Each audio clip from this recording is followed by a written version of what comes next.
John here. So if you've been struggling with sweep picking and you don't know the major and minor shapes, I've got a real treat for you here. This is basically a complete system for sweep picking that I taught in my old subscription site way back in 2016. Called it Guitar Skills. This was before Patreon and it was before my YouTube channel. So the only downside here for you is that it's gonna be a bit more umming and awing than you might normally see from me, but I think it's a really good course basically that I'm sharing here for free. If you want the tab for this complete masterclass, you can get that on my Patreon. I've linked that down below. So if you can just look past that whole umming and awing a bit, there's so much good info here, so I am actually really excited to share this with you guys. And I put everything into chapters as well, and the order might seem odd to you, but the order is there for a reason, and you will see that as you go through the whole thing. The whole thing starts with a sweep picking basics video, so even if you're not new to sweep picking, I think it's a good idea to check that out, because you might have overlooked something and you might find some tips there that can help you with sweeping. And if you're new to sweep picking, definitely look at that one. And let this be a project for you, because you won't learn sweep picking in 2 hours, right? So you can come back to this video and check it out and add more string groups as you get comfortable. So don't feel that you need to digest everything at once. Just take it bit by bit, and I'm 100% sure you'll get a lot out of this video. So with that said, let's get going.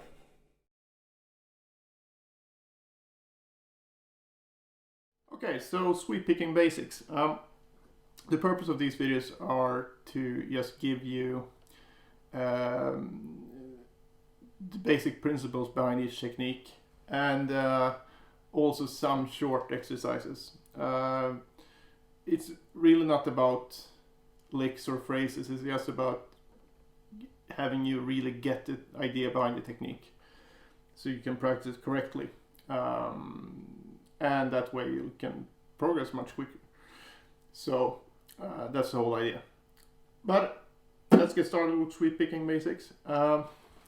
Okay, so I'm assuming here that you're totally new to sweep picking. So what it is instead of doing something like this, if we have an A major triad here, so we get 12, 11, 9, 10, 9, 12. And then we want to move it up to a B major triad, same shape. So we just move up 2 frets and go down that pattern. So say you want to get that up to speed, you can work on it a lot with alternate picking, which is a great exercise. But you'll probably find that however long you work on it, you can't really get it up to any really any of the higher speeds that you might hear players like Frank Gambale or Yngwie or Vinnie Moore or whoever, John Petrucci. You might have heard them play stuff like that, and that's virtually impossible to do with alternate picking. So that's why you use sweep picking, just to make it certain phrases more playable. Then you have players like Frank Gambale that's made a style out of this specific technique. So, but I think it's a important technique to really get a hold of, to free yourself playing the guitar, because if you can't do this,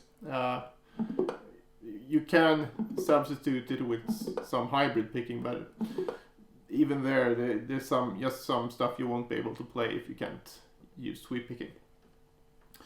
Okay, so the first principle here is concerning the right hand, or the picking hand, and that's the difference between sweeping and alternate picking is that sweeping, you have, whenever you go from a lower string, a thicker string, to a higher string, you want to use the same, every string change wants to be with a downstroke.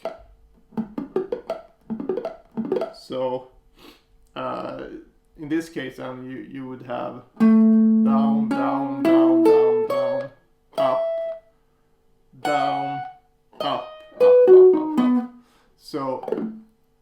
it's the other way around from the top. So, and the most common mistake when people start working on this is that they separate the pick strokes like this. And that totally defeats the purpose, because the purpose is to make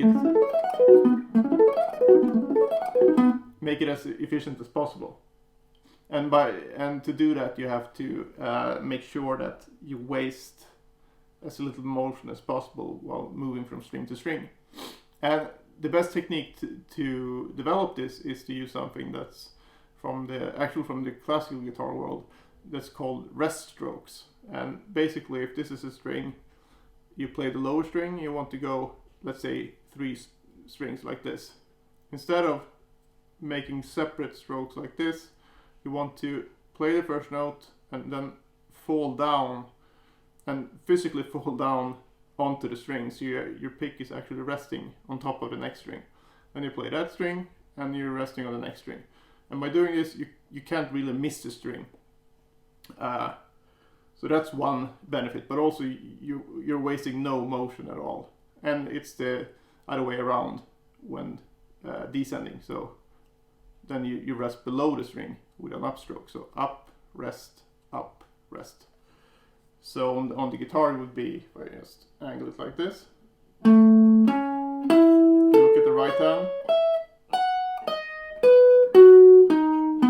You notice that I don't do this. I rest on the next string. And you don't have to do it hard like this, but I'm just exaggerating here to make a point. So.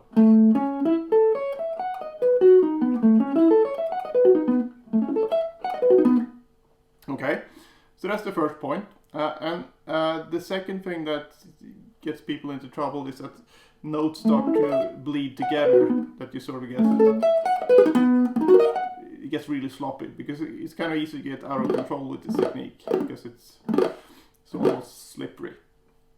But so you need to mute with the right hand and also mute with the left hand. And that's a good way to practice that is to actually practice really slowly, but cut the notes short with the left hand. So not muting like that, but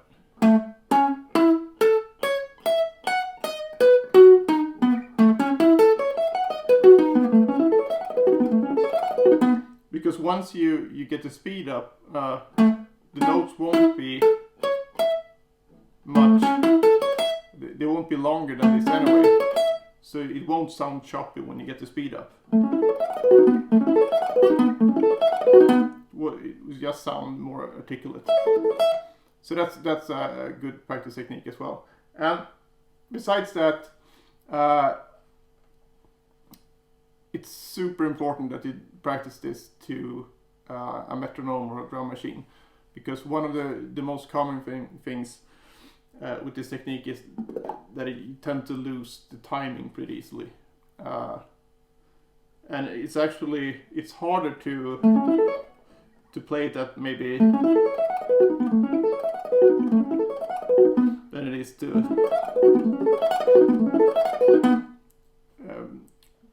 so practicing at a moderate tempo is a good idea, just to make sure that your timing isn't all over the place. And besides that, it's just a matter of learning phrases you want to play with this technique and working on that, but always keeping in mind the rest strokes and also the articulation coming from the left hand rather than muting with the right hand. And the muting with the right hand is actually just the same muting you would do with playing scales, that you sort of trace your hand on the strings you're not playing, so you don't get this thing. So you want to keep the hand moving down over the strings you've already played, and you only have to barely touch them, so you don't have to really clamp it down like that. So, but this technique, by really separating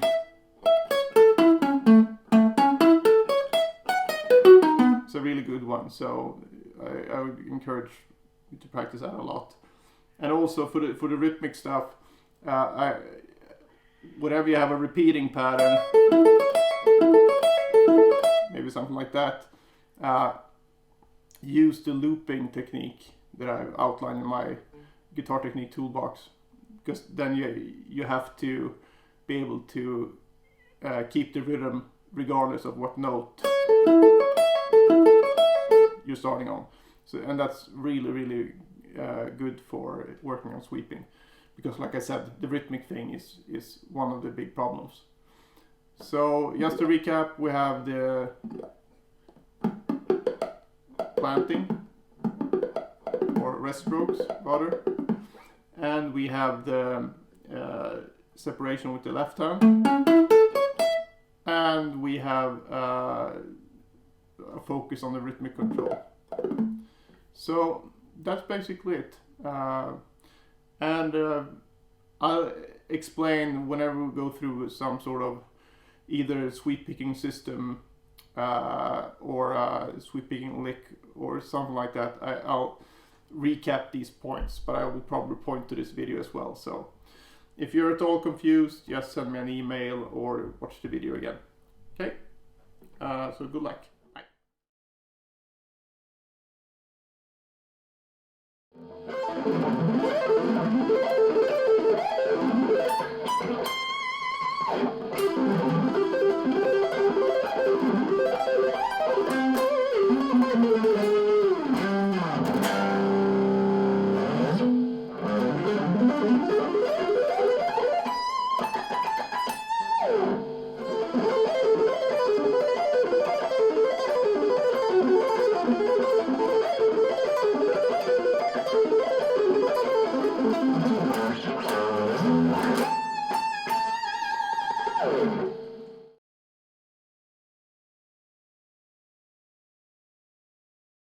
Okay, so this is the first part of the systematic sweep picking system, and in this system I'm going to go through each major and minor chord or arpeggio using 2 strings at a time, 3 strings, 4 strings, 5 and 6 strings.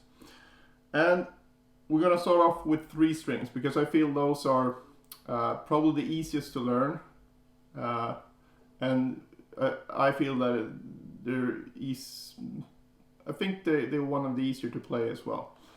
So because when you have 2 strings, you have to shift the picking around much faster, and when you get to 4 and 5 and 6 strings, you have a lot of different notes to think about in the left hand. So I think 3 strings is probably sort of the sweet spot when it comes to the technical side of it. Okay. But another thing, all the groundwork you lay down here, since we're going to look at the major and minor shapes,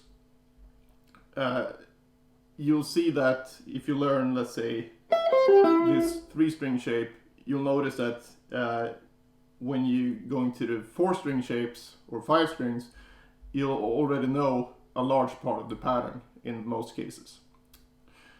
But with that said, let's start with the major patterns. Going to do this in C major and then C minor, so you can easier see the difference between the patterns. And since it's triads, we will have for each whatever fingering system we're using here or sweep pattern, it will be 3 different variations for each major and minor pattern per string set. Because we have 3 notes, and they can be arranged, since we're not skipping any note, we're going 1 3 5 3 5 1 5 1 3. We're not skipping over and let's say have 5 and then going to 3. It would be something like this, which you could do of course, but we're not doing that here. So we will have 3 different variations. And the first pattern here is starting on the 8th fret with the pinky, and then you have the 5th fret, no sorry, the 3rd fret, and then you have 5, 5. And the fingering I use is pinky, index finger, and then the second finger here for the bar note. And if you haven't done this before, you'll have to practice for a while before it feels natural. But one good tip I can give here is that however many notes you're going to be barring, we'll bar more notes where the more strings we have, the bigger sweep patterns that is. You really want to make sure that find the lowest string in the whatever barring thing you're working on, and fret that note naturally, so correctly where it should be, and then bend the finger down and feel where whatever string you're starting on in the barring pattern will be. So in this case, I'm fretting the note on the G string normally, and then I just turn my finger down like this, and then I can feel what part of the finger that I want to put down when I come from this. Because it's easy, if you don't do this, it's easy to get a different bar each time. So you might overextend, or maybe don't bar at the right place. You sort of get a really bad connection on the last string. But if you do it this way and do it the same way all the time, your brain and your fingers will learn it much faster. So by being consistent like this, you'll progress much faster. And again, the way to find the perfect way to do this is to just fret the note on the lowest string perfectly, and then just switch the finger down like this. Okay. So, and the picking pattern here is the picking pattern will be the same for all these 3 string arpeggios. So we will have an upstroke, a pull off, upstroke, and then down, down, down. So it's a 6-note pattern. 1, 2, 3, 4, 5, 6. Okay? And check out the sweep picking basics video if you haven't already, because I go through the important rest stroke technique here. So that's really important when you practice this, so you don't separate the strokes. Okay, so that's the first pattern. Second pattern starts on the 12th fret, and we have 12, 8, 8, and then 9. So, and again, the layout is the same. 2 notes on the top string, and then 1, 1. And picking is the same. Upstroke, pull off, up, down, down, down. But we got a different bar here. So instead of barring with the second finger, we need to bar with the first finger. And the same principle applies. You find the correct way to fret the lowest string, which is the B string in this case, and then you just switch it down like this. Then you know where to start. You don't overextend. Okay? And the last pattern, number 3, starts on the 15th fret, and we'll have 15, 12 on the E string, and then 13 on the B string with the second finger, and finally 12 with the index finger. So, and then you're up 1 octave. And you might wonder here, why do I need to bar this pattern? Why can't I just do this? Well, while this works here, as you can see, I never use this. It's because it's not consistent. When you get up here, where the frets are much smaller, it will get really hard to be accurate with fretting the notes with different fingers. So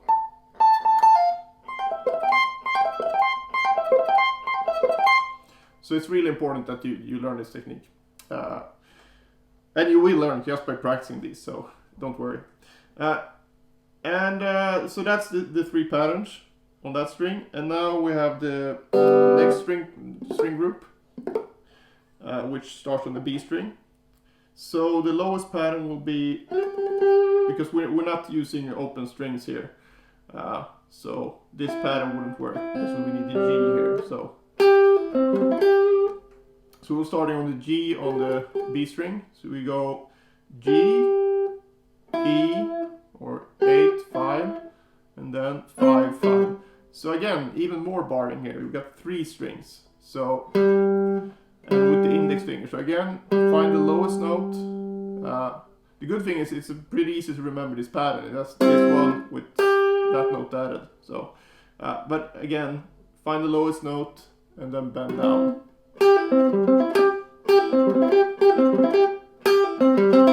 Same picking.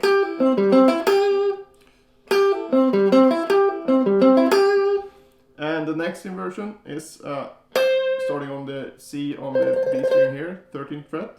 So you go 13, 8, and then we got 9, 10.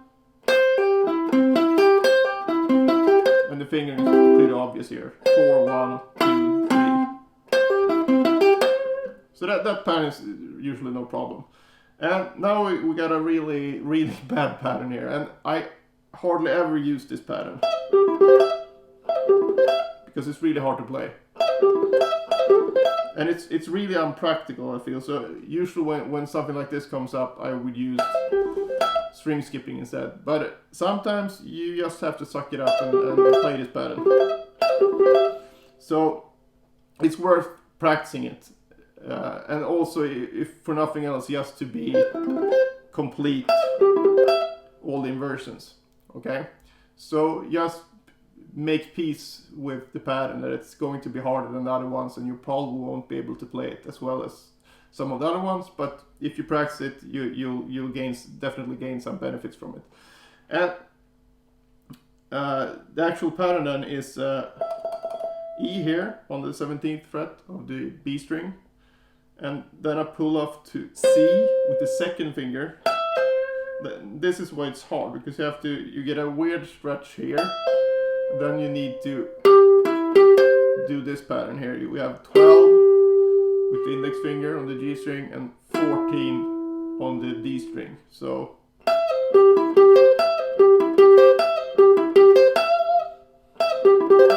okay, and after that we're done with this string group.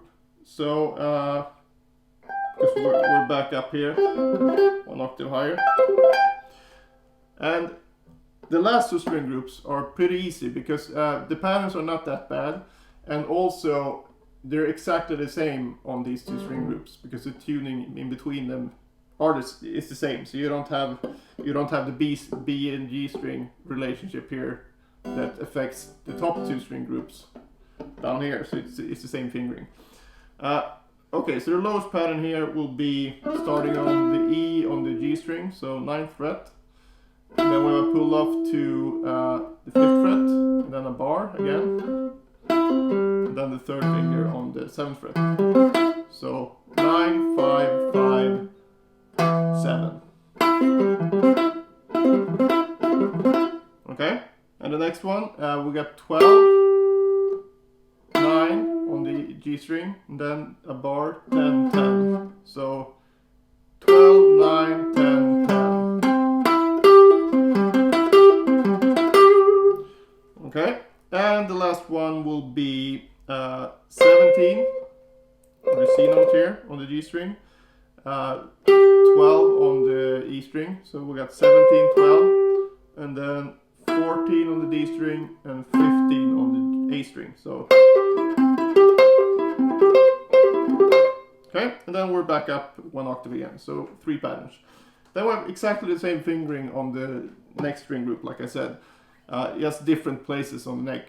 So we'll get the lowest pattern here. It's the same one as this one. Because it starts from G, just 1 octave lower. So G, or 5th fret, 2nd fret, bar on 3rd. Okay, and then same as next one. So we have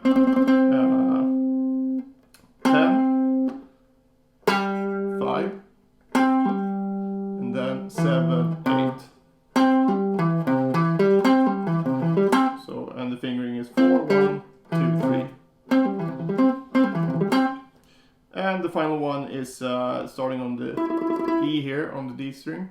So we go 14, 10, and then 10, 12. So another bar. Okay, and then we're up here again. Okay, so that's all the major patterns.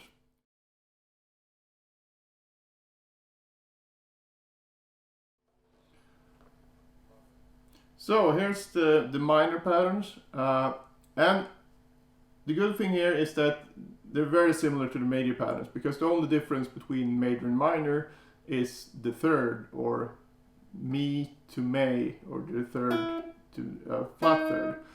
So that's why we're doing them in the same key as well, because it's easier for you to see the logic and so on. But so let's just restart on the top string group here. So everything will remain the same. All the principles applies. Where it's barring, you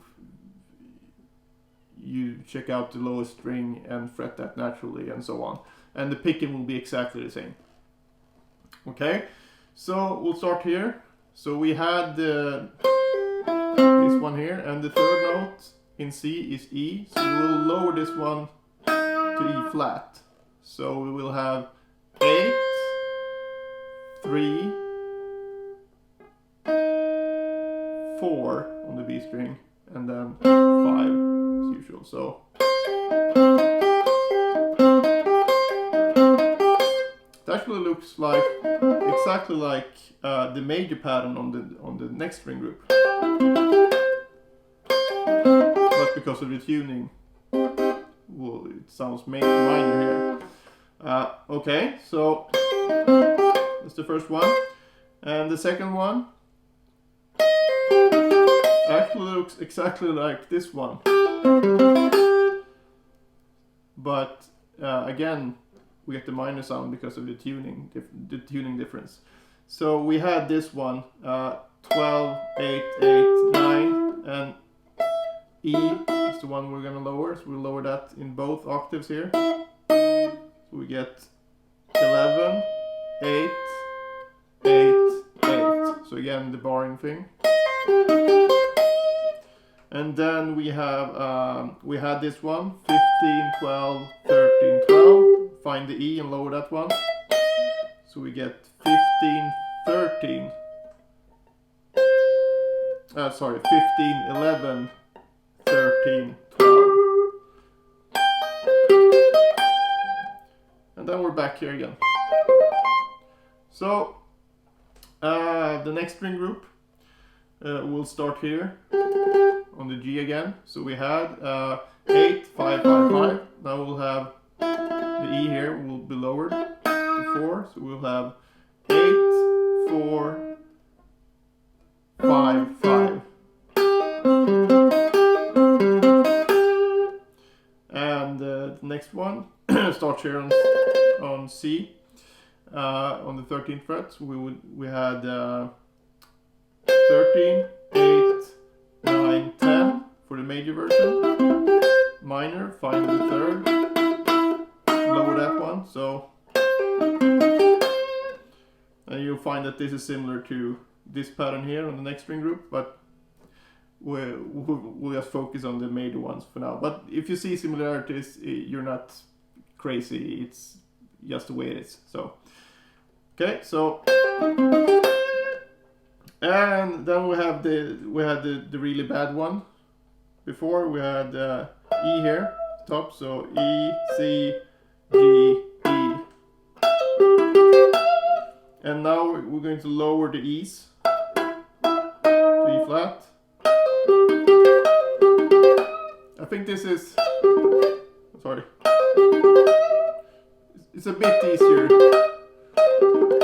than the other one, but it's still awkward.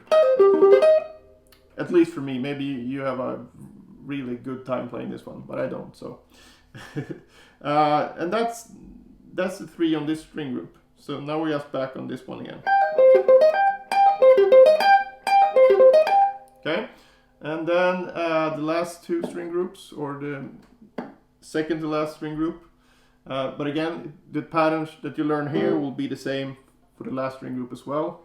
So we'll start on the first. In the major one, we started on 9 here on the E.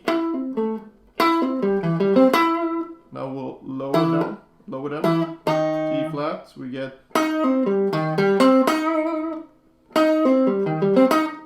8, 5, 5, 6. So you bar with the first finger again. Move up to G. We had D, E, C, G. For the major one, find the E, lower that one.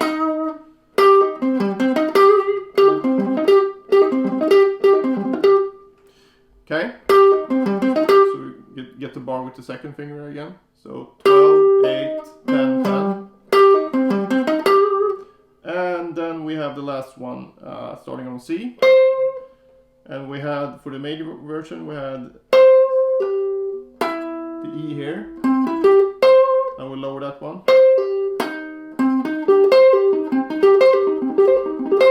Okay, and then we're just back up to the octave again.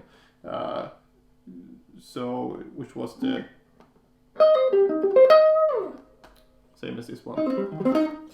And the last string group, like I said before, it's the same fingerings, just in different places. So we'll start on G here again. So instead of G, E, we get G, E flat. So we'll have 5, 1, 3, 3.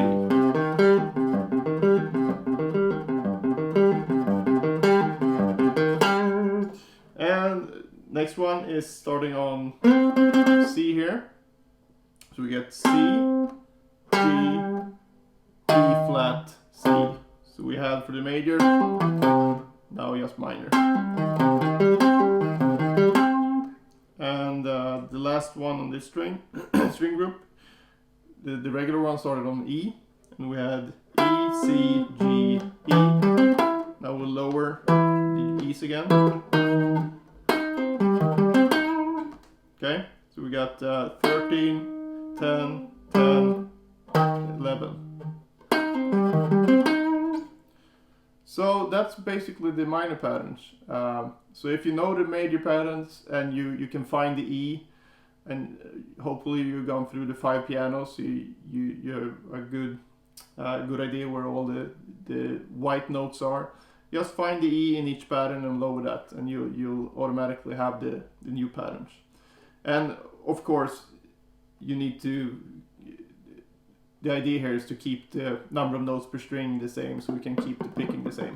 That's really the beauty of sweep picking, because we're playing all these different inversions and all these strings with exactly the same right hand pattern. So once you get comfortable with that one, it's mainly a matter of learning the new shapes for the left hand. Okay, so in the next video I'm gonna show you how to practice this. So see you there.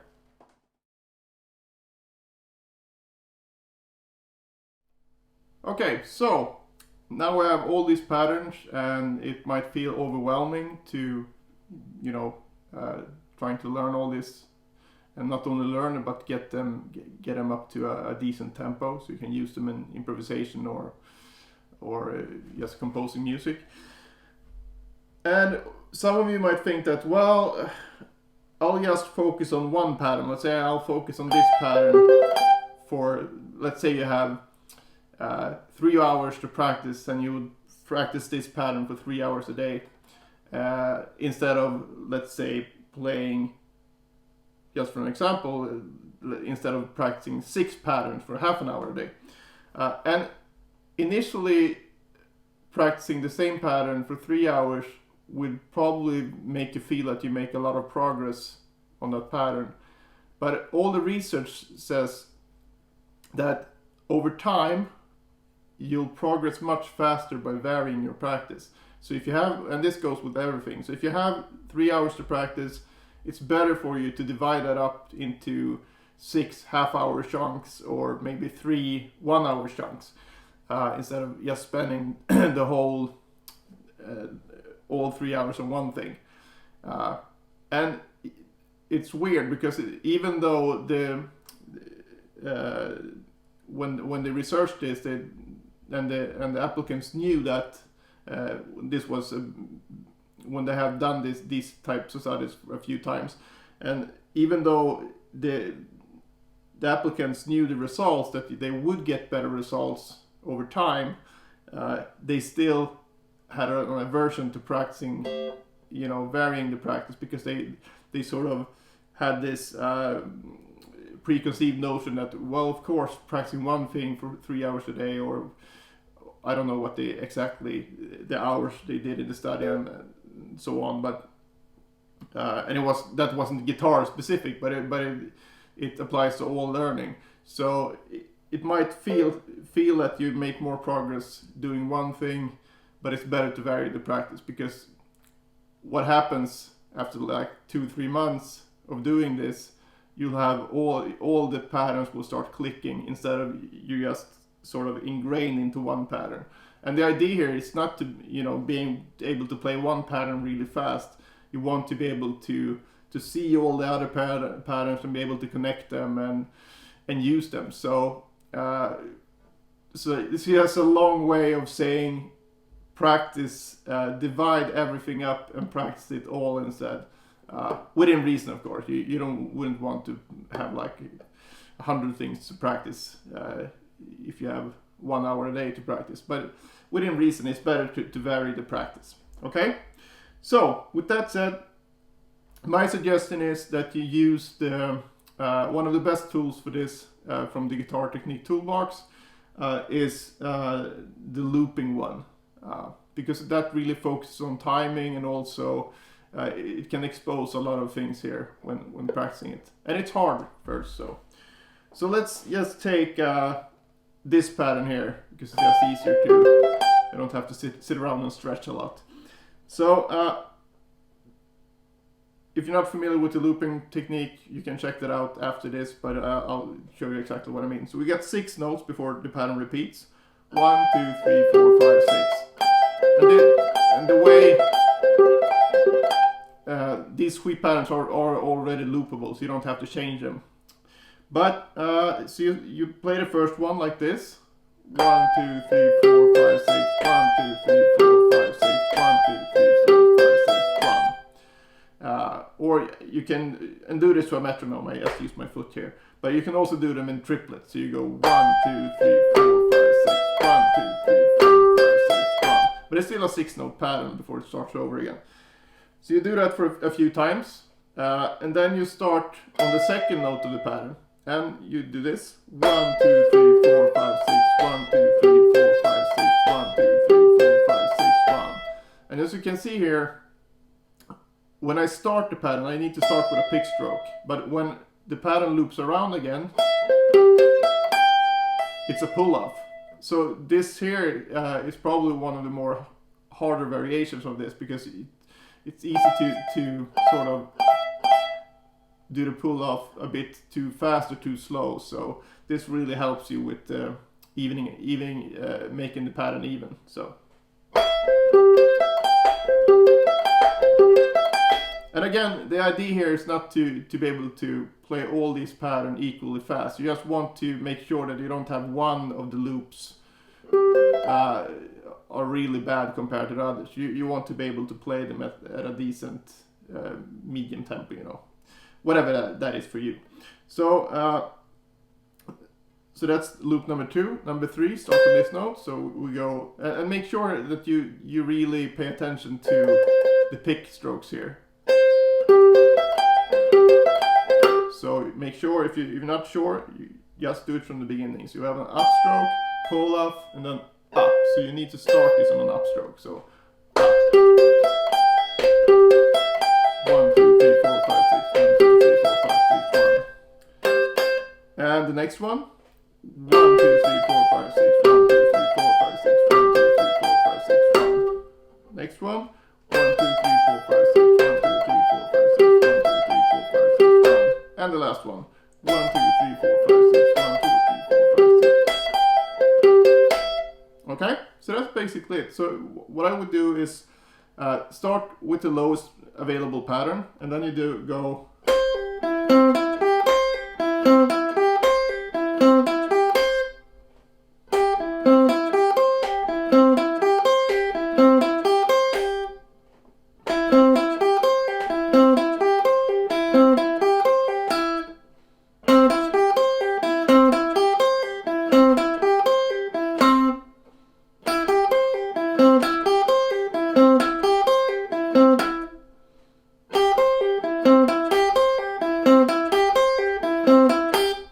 then move up to the next inversion.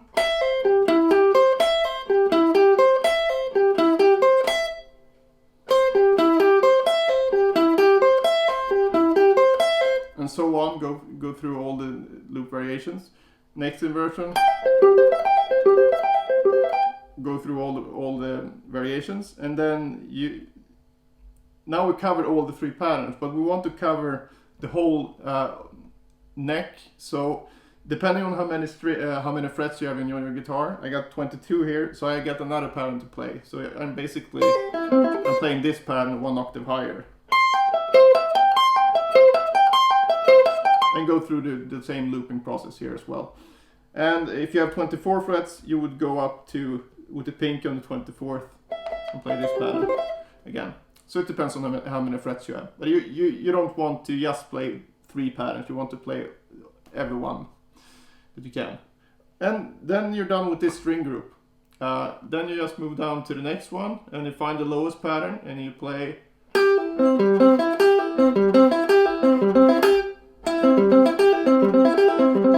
And you go through all the variations like I did before. And I have a clean sound here, just not annoy your ears, but a good idea is to get a distorted sound, but turn down the volumes. You still get you'll clearly hear when you're not separating the notes correctly, but you're not helped by the compression that you have when you have all the distortion. So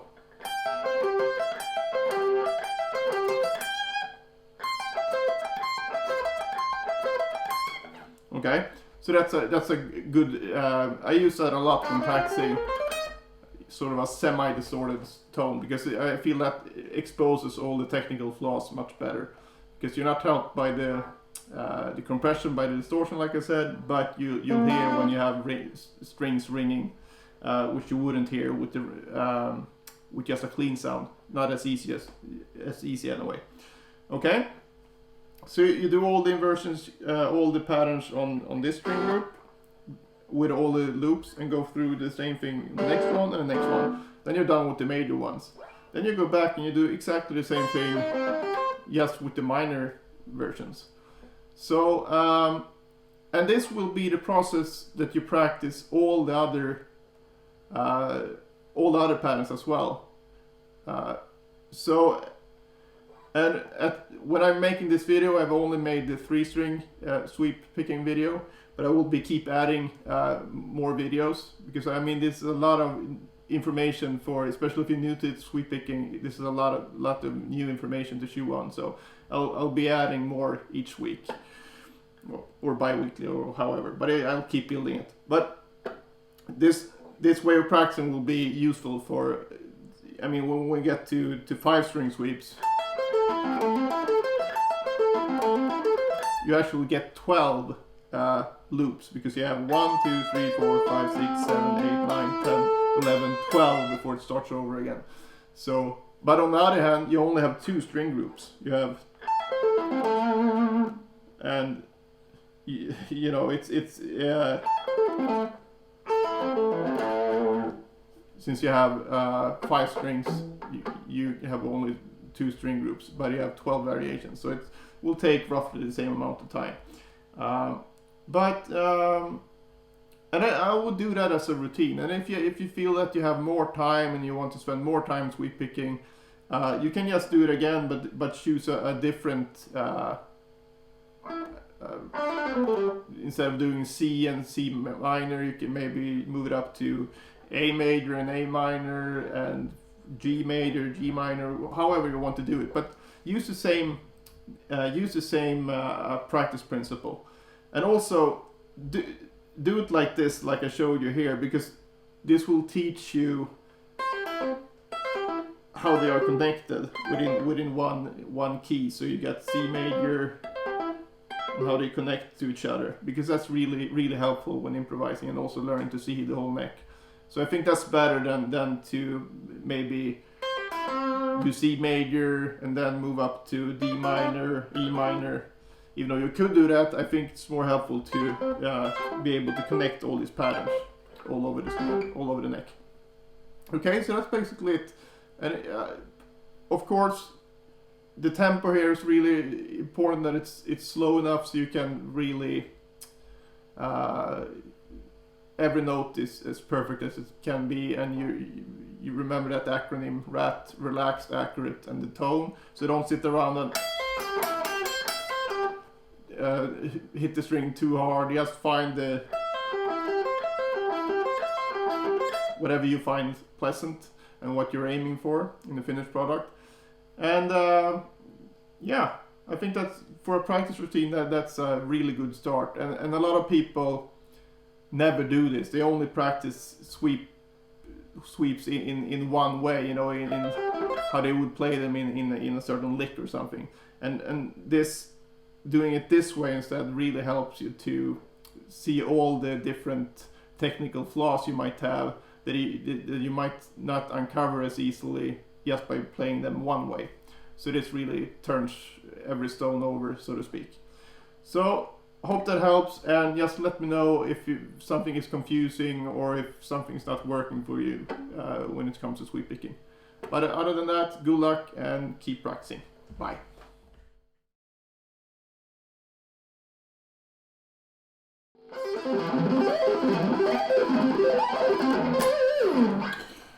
Okay, so I'm gonna change the tone here. So now we're going to look at 5-string sweeps, and we got 3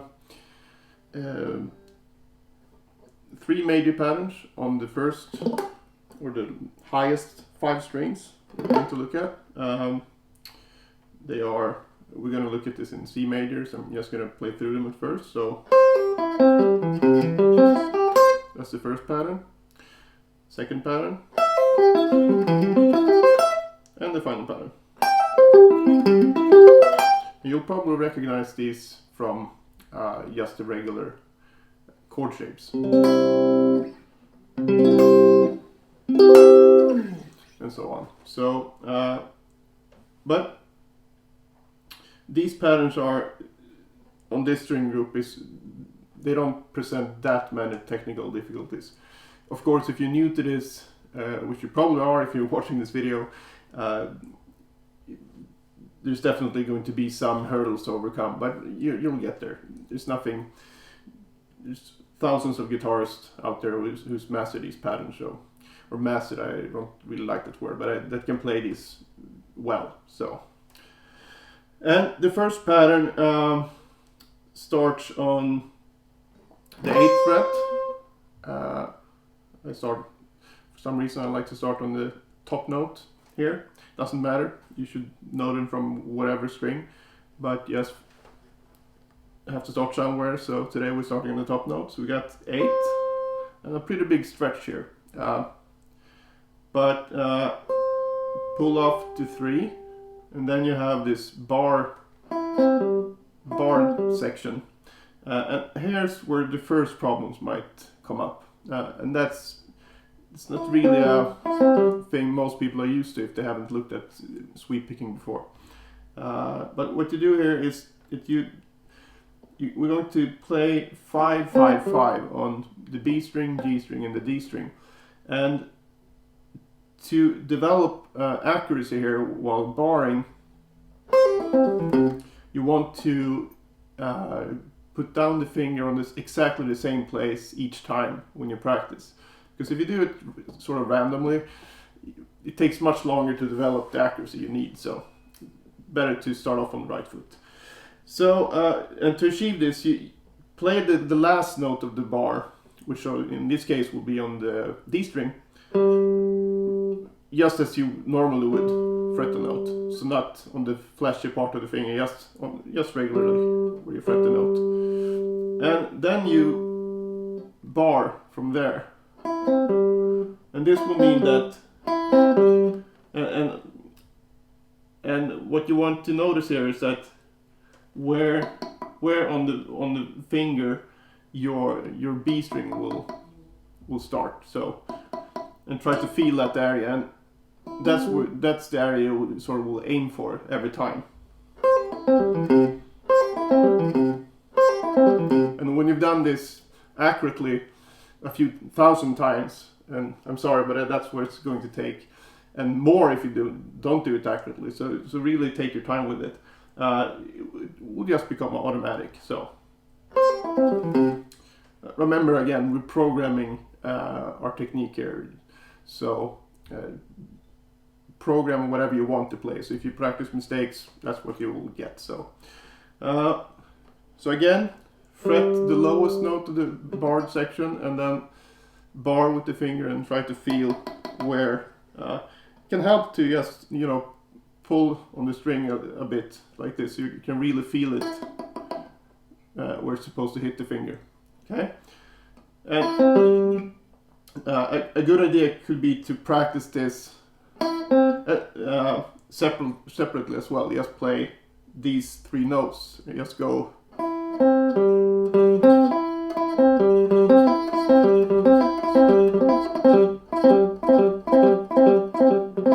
So you get used to that rolling of the bar, because you don't want to bar and just let them ring. The idea here is to release each string. But when I release here, I don't release completely, because you want to just let the pressure go, like you know, when you started out and tried to play bar chords. Try to get that feeling.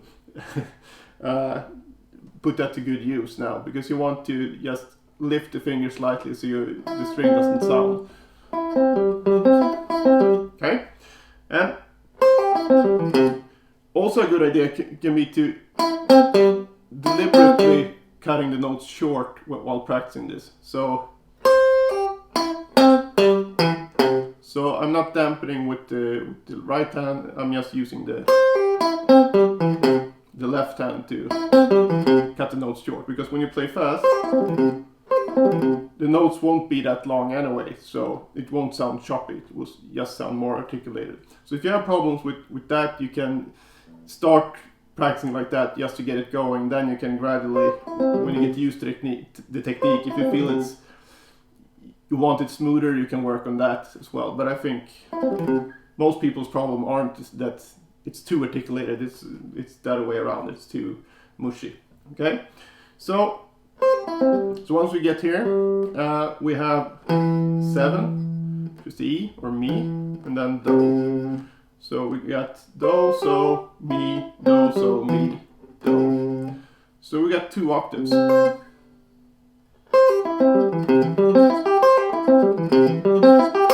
And the right hand is, I start with an upstroke and use the rest stroke technique here. So I'm resting on the B string here while I play the pull off, and then up, up, up, up, down. And then it's just reverse. So instead of starting with a pull off, we start with a hammer on here. So we have a downstroke with this note, hammer, down, down, down, down, up.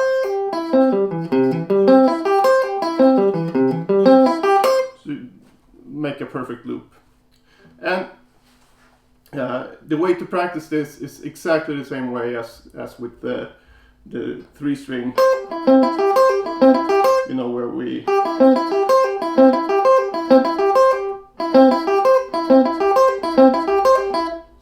started. We use the loop practice tool, and we'll do the same thing here. And it will take roughly the same to play through all these patterns, even though we have fewer patterns here compared to the 3-string versions.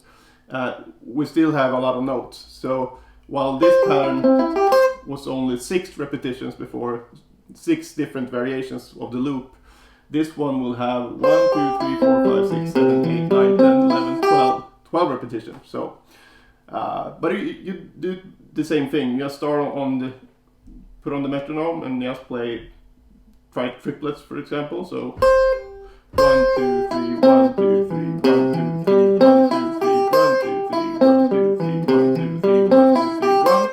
And then you start on this note. 1, 2, 3, 1, 2, 3, 1, 2, 3, 1, 2, 3, 1, 2, 3, 1, 2, 3. Next note.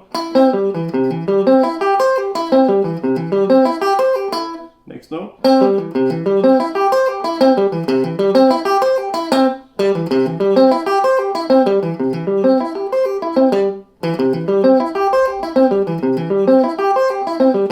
And you get the idea. So you go through the whole thing. And I've written out one complete set of these loops.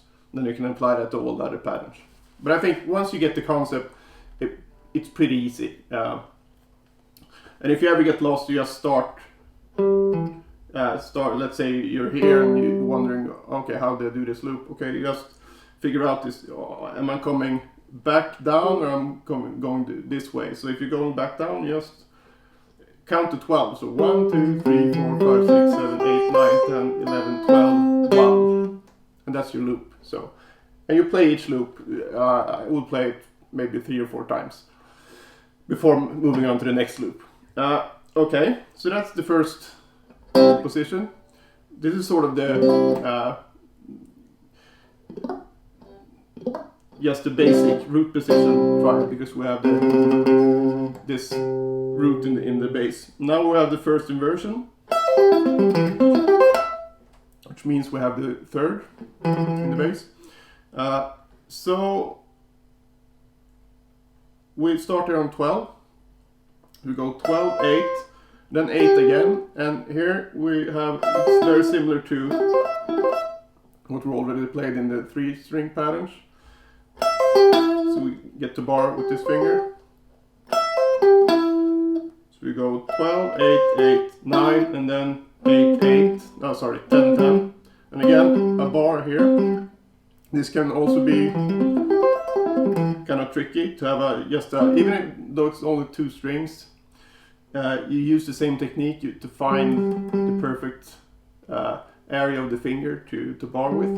So you play the lowest notes in a regular fashion, and then just bend down the fingertip and try to get a feel for where you should be.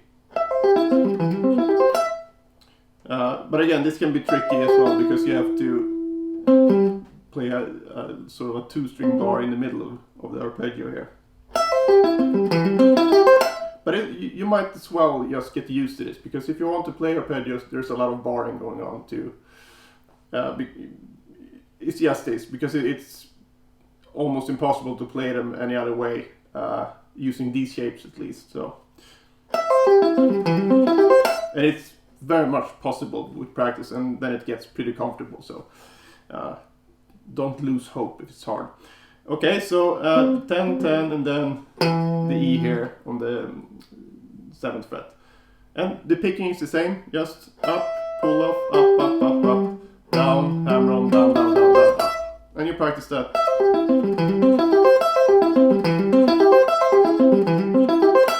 Same way, and make sure not to do this, separating the strokes. Make sure that you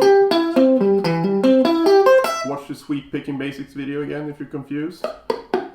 Make sure that you do the rest stroke thing. Okay, and the final pattern, the third pattern here, is based on the regular C chord. So we have 15, 12, 13, 12, 14, 15, and then 10. And this is, if you find it hard to bar, this will be your favorite, because there's no barring involved here.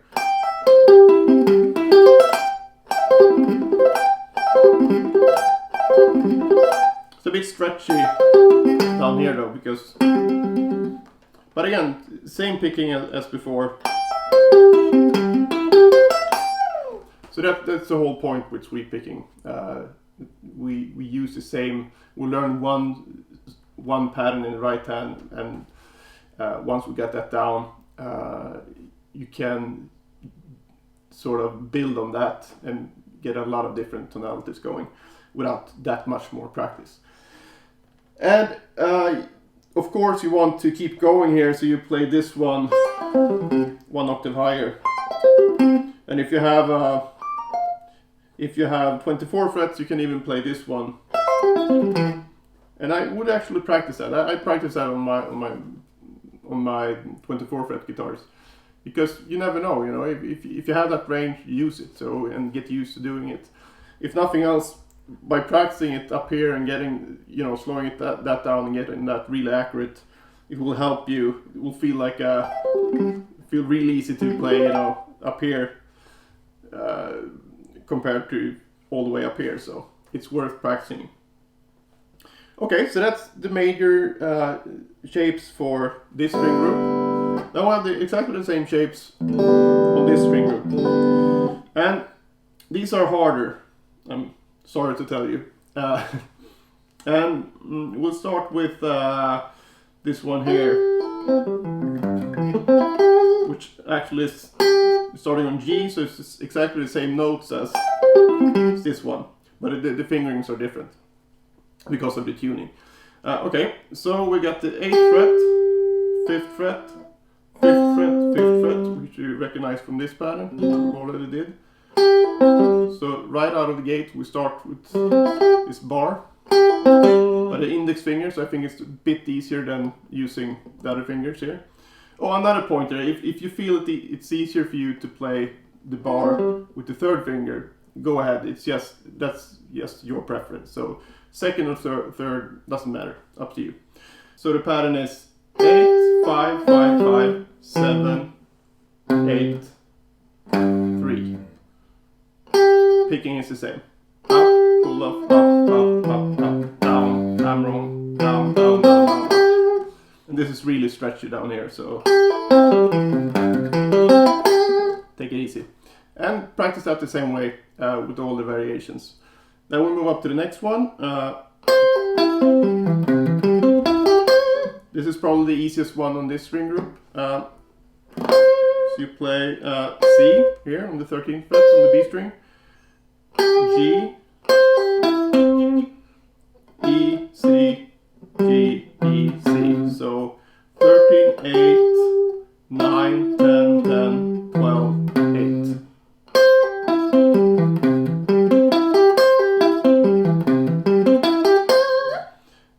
Picking the same, everything is the same. The only thing, and I don't think it will give you any trouble, because if you practice this shape, you're already used to this movement. So, okay. And the last one is, if you remember these sucky ones, when it came to the 3-string sweeps. Same thing here. I've included it just to have the complete set, and you never know when you might have to use it. So pattern is 17, 13, 12, 14, 15, 15, 12. That's the notes. And picking wise, up, pull off, up, down, hammer on, down, down, down, down, up.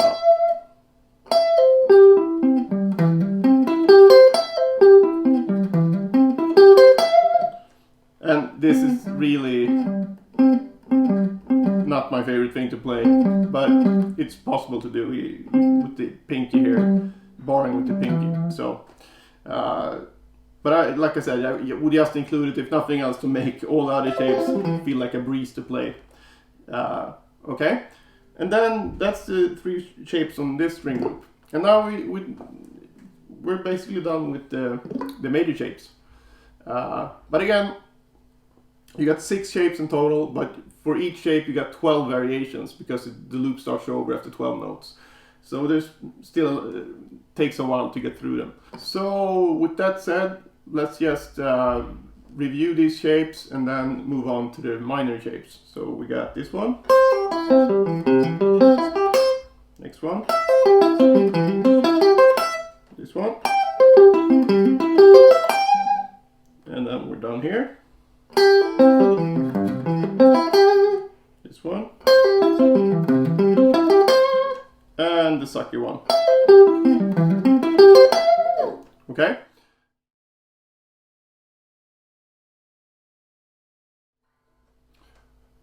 Okay, so time for the minor 5-string sweeps.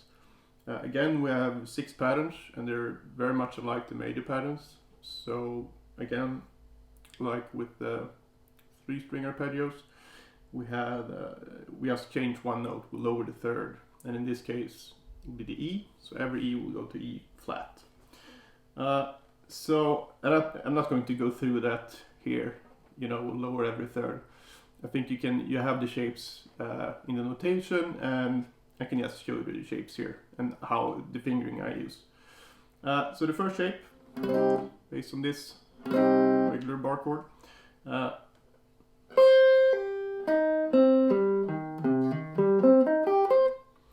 Okay, so we have 8, 5, then we have this sort of staircase shape.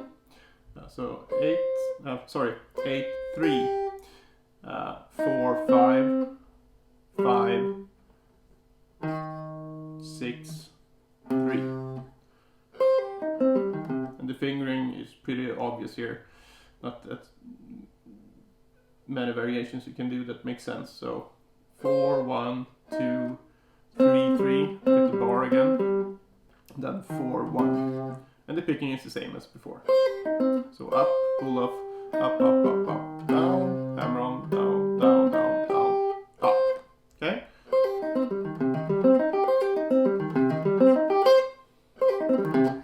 And you just work on that exactly the same way as before. And then we move up here. So this is sort of the very similar to our beloved pentatonic shape. So we use 11, 8, 8, 8. So we got this bar with one finger, the first finger. And we got a bar with the third finger, 10, 10. And then a bit of a stretch here, since we used the third finger. The option would be to use pinky here, but I don't think that's a very good option for most of us. At least for me, it's harder to bar with the fourth finger. It's harder to get this sort of bend in the finger, where you bend the other way. So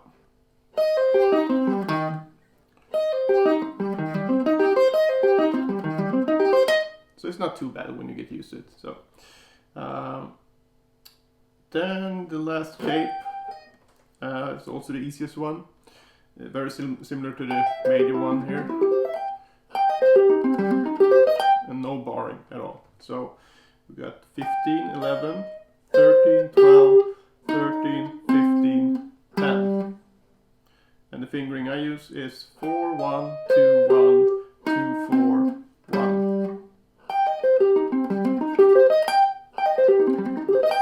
Okay, so that's all three on this string group.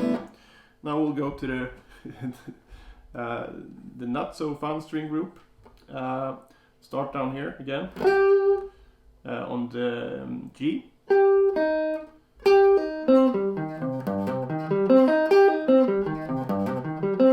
So we got 8, 4, 5, 5, and fingering here is pretty obvious. 4, 1, 2, 2. Then we have 6 and 8 with 3 and 4, and then the index finger on 3 here. So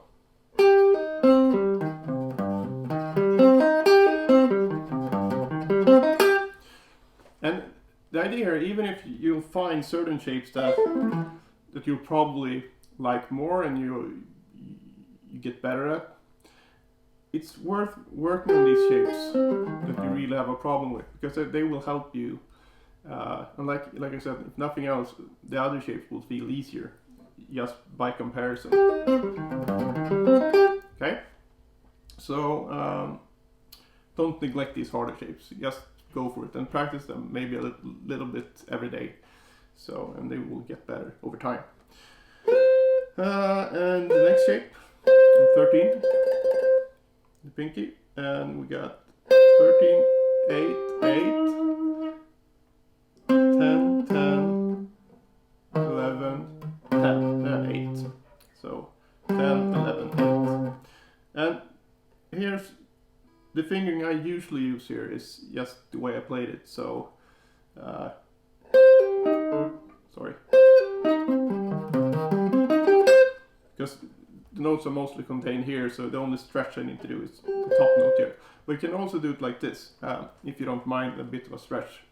So instead I keep the pinky here, and I exchange, instead of playing 3, 3, 4 fingering wise here in this shape, I'll play 2, 2, 3.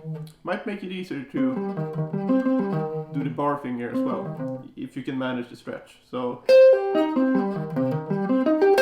And then you don't really need to move the hand at all because all the fingers are sort of covering the frets they're going to play already. So you can try that. And now the worst shape of them all. Actually, this one, I think this is easier than the major version. So, okay, so pinky on the 16th fret and second finger on C here on the 13th fret. So then index finger on 12, second finger on 13. Again, this horrible bar. Oops.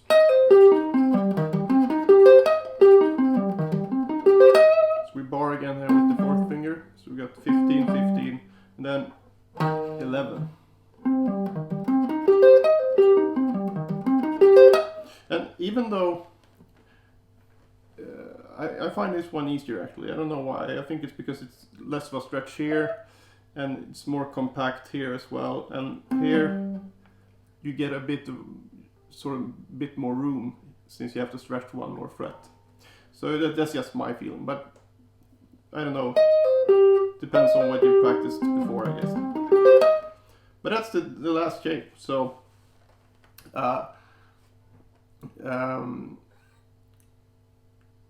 I would put this in your practice routine, and perhaps if the days where you don't have as much time, I would focus on the harder shapes. Or maybe just, let's say, you don't have time to do all the 12 variations with the looping thing here, which I think is really important because it really helps your timing, and technique is really timing when it comes down to it. So maybe just, let's say you have a problem with the second shape and this one, of course. Then you might only do the loop technique on these two shapes, and the other shapes you'll just play a few times, starting wherever you want. So you spend, maybe you do, 10, 20 repetitions of the other shapes that you don't have time to practice the full version with the loop. So that's fine too, the days you don't have that much time. Or the days you just feel that, well, I want to practice something else now. So you don't burn yourself out. Yeah, and I find that almost anything you practice with a pick, like sweep picking, and economy picking, which is basically the same, and alternate picking,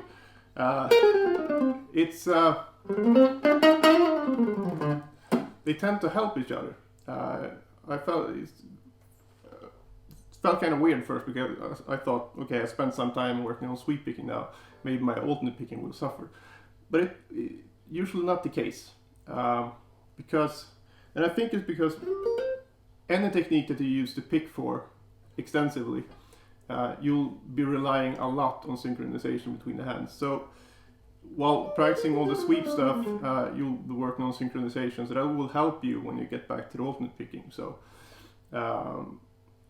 it's just makes a good case for varying your practice, I feel. So I mean, best case scenario, you would have time to put everything in it, but we usually don't have that amount of time most of the time. So if you're short on time, just try the variation that I talked about. But so that's basically it for the 5-string sweep for now. There's other patterns as well, of course, and other chord qualities, but this is the basics that I really think that you should have down, so you have something to build on. So keep practicing these and change the key, well, by changing the keys you will be changing the positions on the neck, and also don't forget that you want to practice all the shapes to cover the whole fretboard, however many frets you have. So don't skip on the highest position just because I do it here. Okay? So good luck with that, and just send me an email if you have any problems.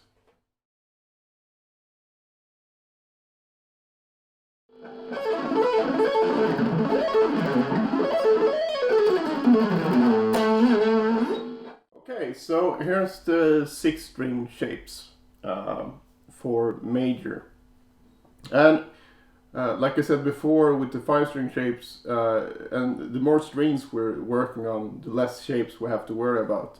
The downside is that it gets harder to with the smaller shapes we have more alternatives. If something is really hard, like this annoying shape, that's much easier here. So if we have to learn something and we need this shape, we can always rearrange it, so we play it over here instead of over here. But with these 6-string shapes, it's the options are kind of limited. So, but with that said, let's just get into it. And the previous shapes have been in C major, and this one will be in A major, and that's because it's such a such a stretch for some of these shapes, and it's just I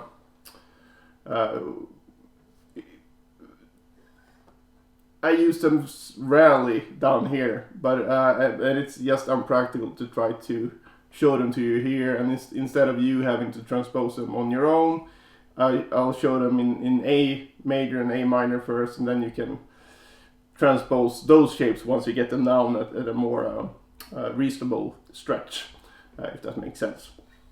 So that's why the key is different here.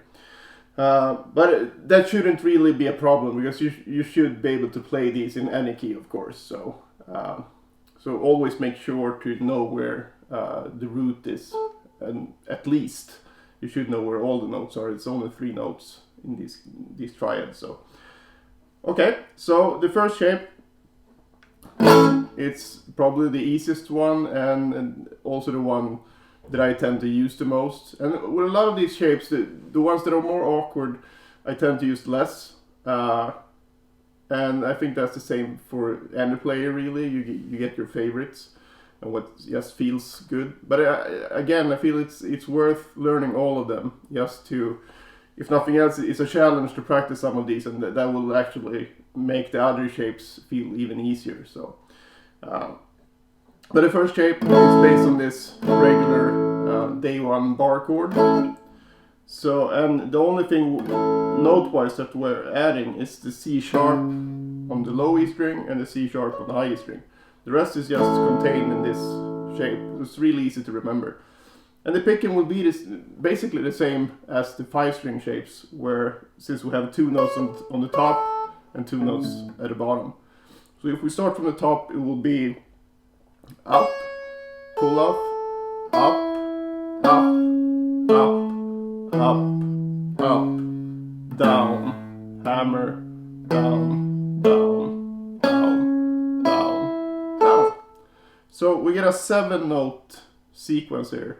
And you can check out my the video about conical, subdivisions and conical, to get a pretty good way to count this if you want to play it in 7. You can play it in regular 16s as well, but just realize that it won't even out until after a few repetitions.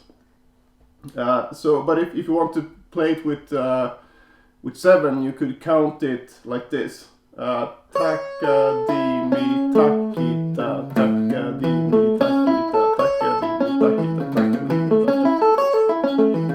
takita. Okay, so again, check out the subdivisions and conical video for explanation of this. And so that's the first shape. I think you get the bar here, and you get the bar here, and this is familiar to you if you've seen the 5-string shapes. And in the 5 strings we would go down here on the A string, but in this case we keep going and play the C sharp here instead.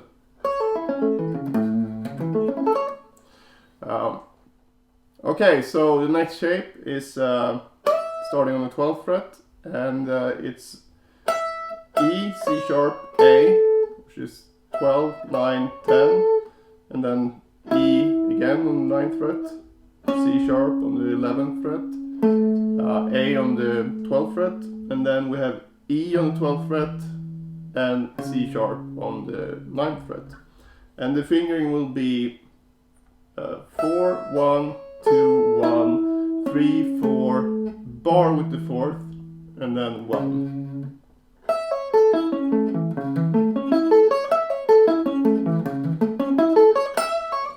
Okay, so this is a really good exercise for your pinky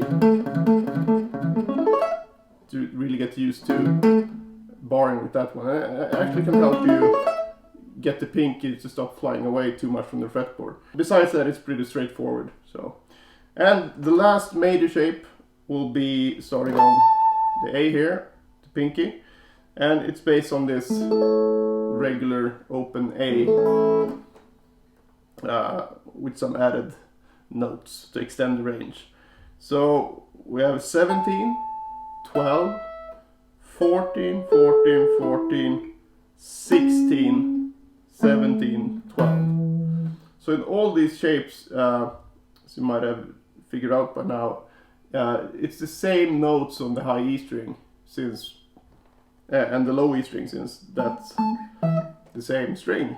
So say tuned the same way, so it's exactly the same shape. Okay, so and this is quite one of the reasons why I moved this to A major instead of C major, because it's a very stretchy shape, even up here, since you have to use all 4 fingers here, and you bar with the second finger and then play 3 and 4 after another here. So it's a kind of awkward shape, but it's a good one to work on anyway. So.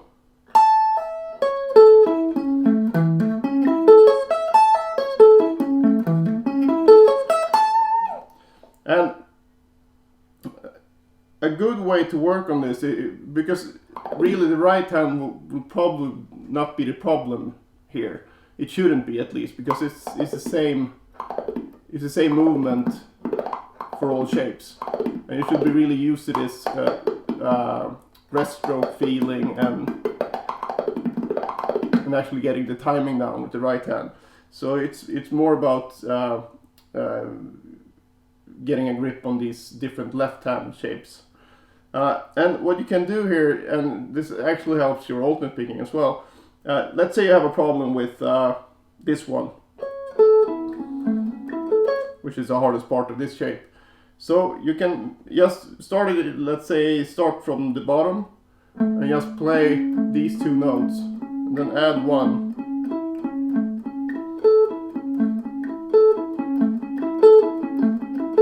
So the goal there is not really speed per se, it's more about accuracy, and I like to use this slow but quick method,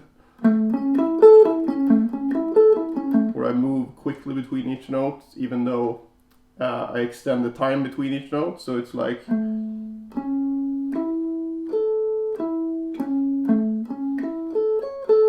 Then you can just add notes whenever it starts to feel more comfortable.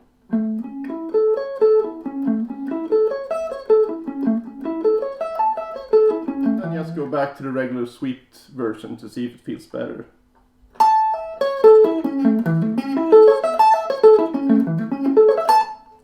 And so that's a good way to work on that. And that obviously works with any left-hand problems when it comes to these arpeggios. Okay, so the minor version, it's like before, the same thing, just lower the third. So we get a C instead of a C sharp in all these shapes. So if we just go back to the first shape, we get the minor bar chord. And again, we use all the notes of the bar chord, just add the third on each E string. And the picking is the same, everything is the same, you just get new left hand fingerings. So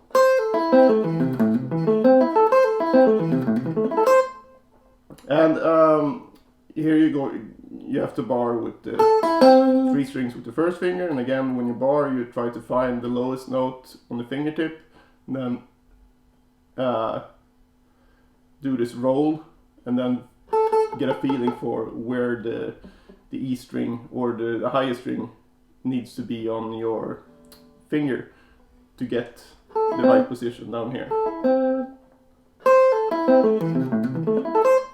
So this is pretty straightforward. So we got 3 notes here with the bar, and then 2 notes here, and then the 4th, the pinky and index finger.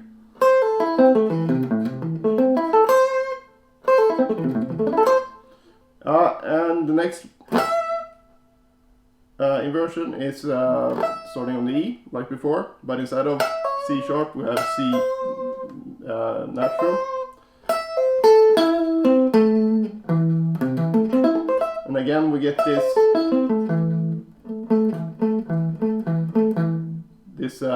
pinky roll.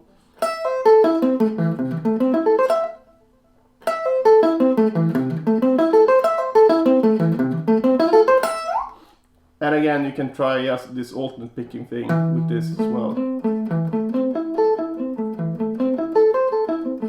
Just to get used to this very awkward feeling technique, but it's manageable if you work on it.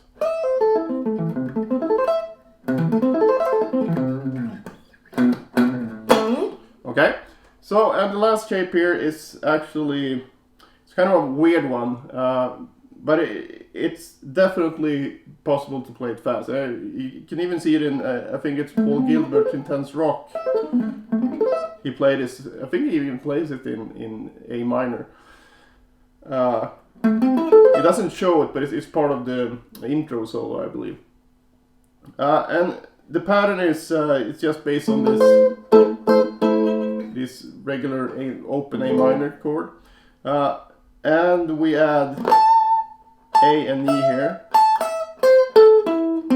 But the problem is here, because we need to go from this note C to A on this string, and you can't really do this. That won't work. So the solution is to play, if we disregard the 2 notes on the lower string and the higher string here, and just focus on 1 note per string, we would get this pattern. So we have A, C, E. Then we have exactly the same shape, 1 octave down, starting on the A here. A, C, E. And we have to connect them. So we have the pinky, 2nd finger, index finger. Then we need to jump to the 3rd finger.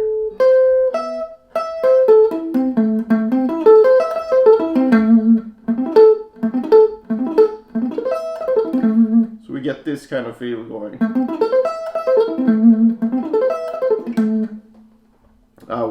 So the problem here is actually going from this note to this note. And again, great way to practice this is focus on this shift and add 1 note in each direction. So you go index finger, 3rd finger, 2nd finger, 3rd finger, index finger, 2nd finger. So we're basically going 1, 2, 3, 4, 5, 6.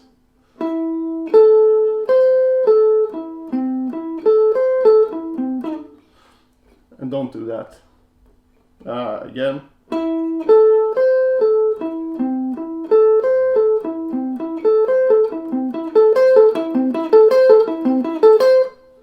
You can also use the speed burst practice technique from the Guitar Technique toolbox, where you play the first notes fast. Make sure to pause in between. Add the 3rd note when it feels good. And then add this tricky one.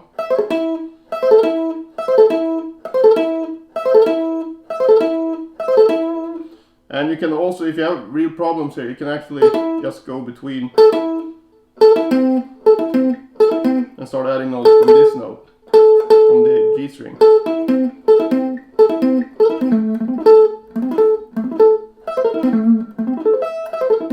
And I also like to, when doing this technique, I like to alternate it with slow but quick methods. I do a few speed bursts and then I do a few really slow and hopefully as perfect as possible repetitions.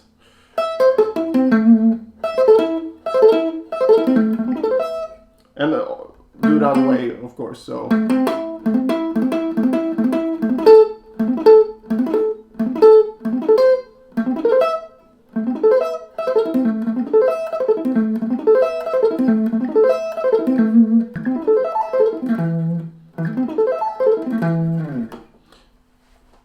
Okay, so that's basically all the shapes. Like I said, it's the options are pretty limited here.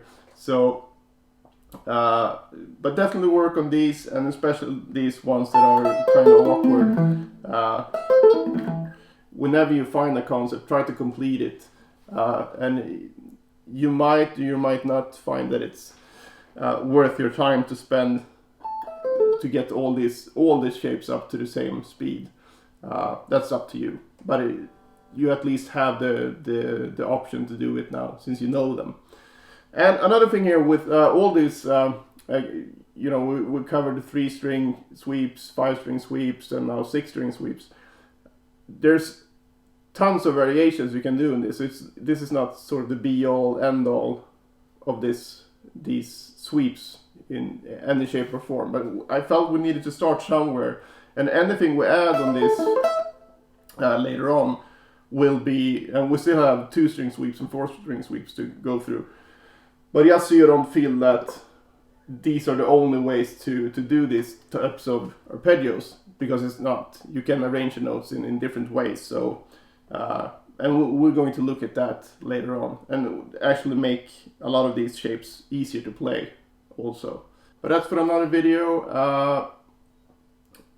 But just know that that's coming as well. When it comes to practicing these, I would suggest doing the accent thing, where you just count 1, 2, 3, 4, 5, 6, 7, 1, 2, 3, 4, 5, 6, 7, and then the second one, 1, 2, 3, 4, 5, 6, 7, 1, 2, 3, 4, 5, 6, 7, and so on. So you can accent each note of the arpeggio. Besides all the other speed burst things we looked at as well. So with that said, good luck with these, and if you have any problems or questions regarding this, just send me an email and we will sort it out. Okay, good luck, bye bye. Okay, so 2-string sweeps. This one I'm not going to cover going up like this. So I think it's easier to see these small shapes as part of bigger shapes. So I'm going to relate them to our 6-string shapes. And you'll probably see, you'll probably realize pretty early why I do this, because it's much easier to see all these smaller shapes and learn them. Okay, so I'm just going to play through them and show you my fingerings for the major and minor ones, and then I'm going to show you 2 different patterns, or 4 if you count the ascending version of each, and some ways that you can use to practice these. Okay, so here we go with C major, starting at the top here. Bit of a stretch, but you'll get used to it. So we got C, G, and E, and the fingering is the pinky, index finger, and the second finger for me. You might find the third finger better. That's up to you. So let's just disregard the right hand for now, and just focus on the actual shapes. Okay, and then we start on the G, on the B string. And I play G, E, C, so we got 8, 5, 5, and got this rolling thing with the index finger. And remember to, by now you should be quite used to this, but just in case, find the notes in the regular way on the fingertip, on the low string of the shape, and then just sort of pancake the finger like this and try to get a feel for where you need to put the finger down, and be consistent with that. Okay, and the next shape, starting on E here, we get a pretty similar shape. It's just like this one, but 1 fret higher with the pinky. So 9, 5, 5. Okay, and the next one starts on C. And we go, and you probably recognize this one.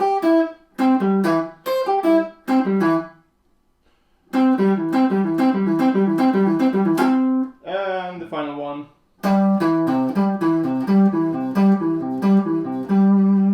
Okay, so that's that position. Next position starts here on the 12th fret, and we have 12, 8, 8.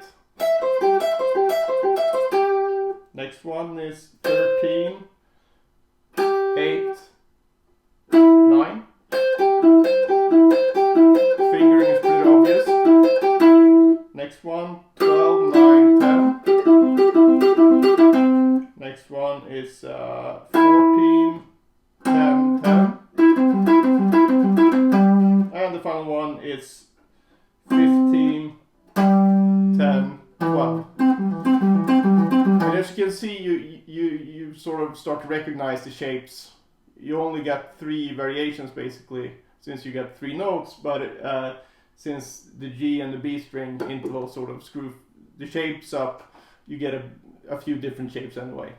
But they're pretty recognizable. So, and the final one starts here on the G on the 15th fret.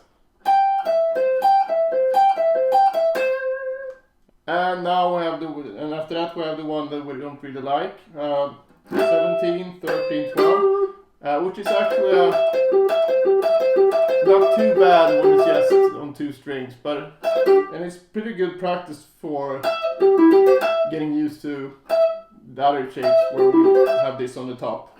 And the fingering I use is pinky, second finger, index finger. Okay, so the next shape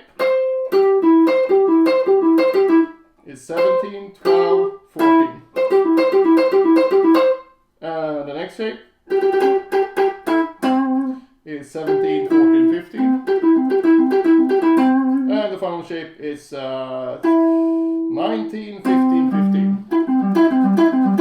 So as you can see here, we should sort of move this way on the neck.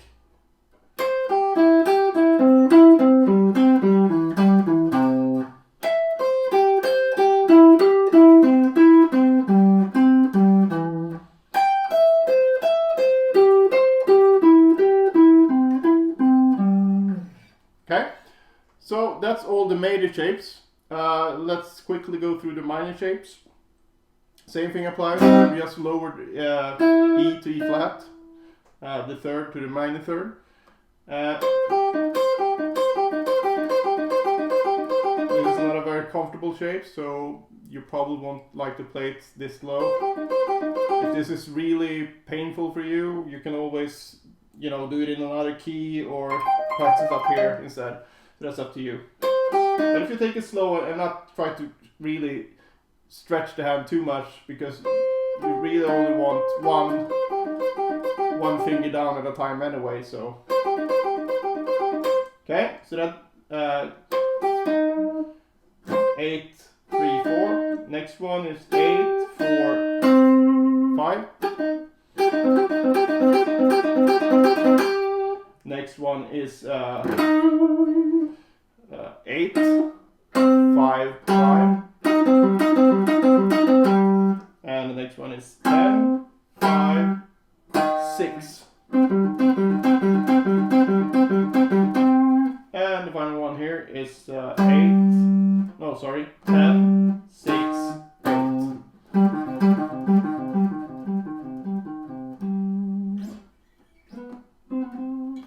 Okay, and the next position starts at the 11th fret. So 11, 8, 8. And the next one is 13, 8, 8. And as you probably have noticed, it's just this one based on the barcode here. 12, 8, 10. And then 13, 10, 10. And finally 15, 10, 11. And the final position, 15, 13, 15, 11, 13. Sorry, trouble counting today. And the not so comfortable one, but it's better in minor because it's a less of a stretch, which is 16, 13, 12. And the next string group is 15, 12, 13. And the next one is 17, 13, 15. And the final one is 13, not 13, it's 18, 15, 15.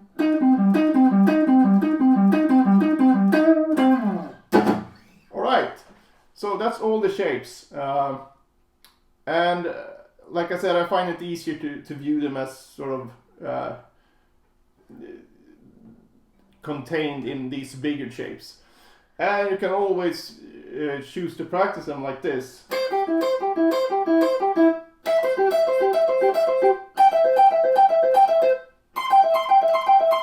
That's totally up to you. So, but yeah, I just thought it's easier to visualize them like this at first, at least for me. So, with that said, that's all the shapes, and you can play them basically like I played them here. That's actually the first picking pattern. With the ascending, I'll just show it on less of a stretch. Let's take this position here, major. So we would play down, up, up.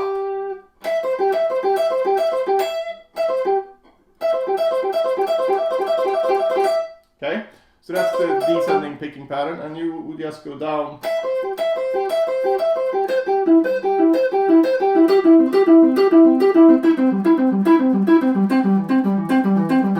And I would actually suggest that you practice them with the sort of the same thing as the, if you remember the scalar fragment thing, where you played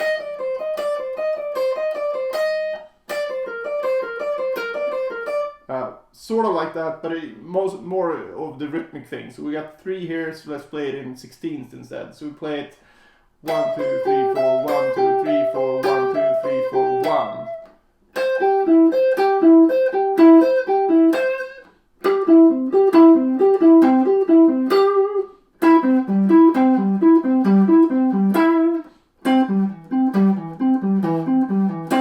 Okay, so that's a good way to practice it, because it's actually harder to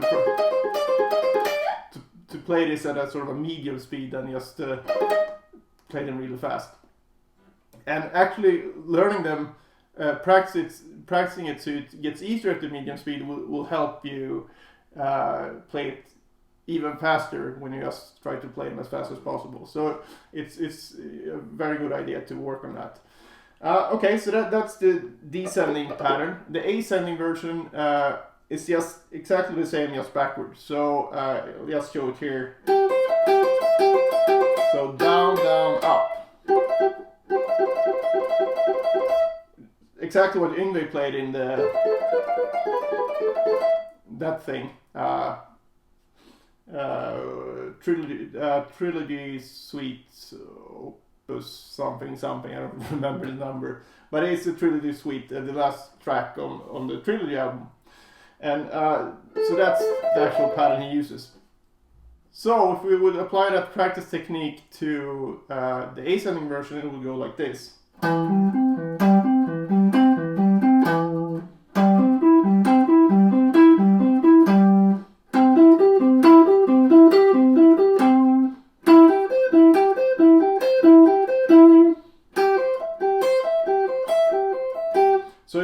if it wasn't obvious before, it's about having the accent move. So you go 1, 2, 3, 4, 1, 2, 3, 4, 1, 2, 3, 4, 1, and then pause. So the rhythm will be 1, 2, 3, 4, 1, 2, 3, 4, 1, 2, 3, 4, 1, 1, 2, 3, 4, 1, 2. So in a bar of 4/4, it would be 1, 2, 3, 4.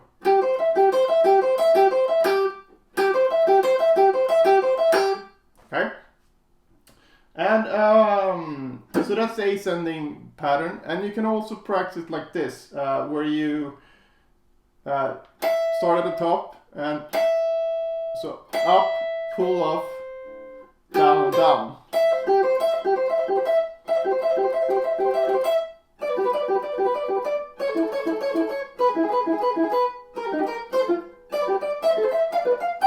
So that's a pretty useful pattern to practice as well. And that's more if you want to move it like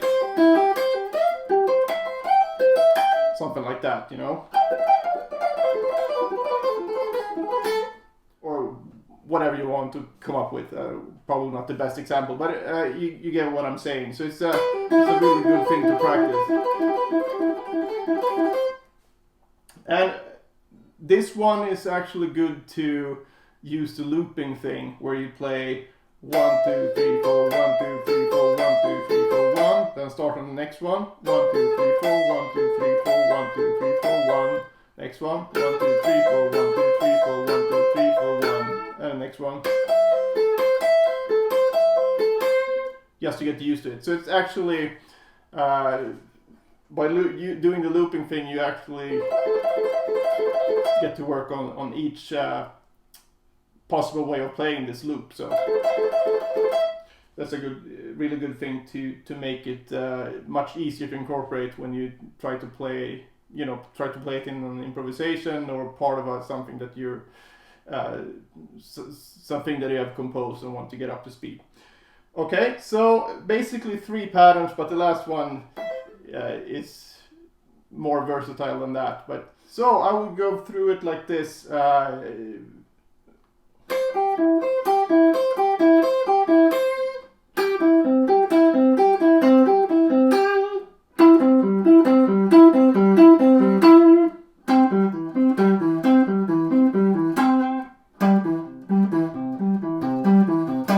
And then just reverse it and start on the bottom and go back again. So.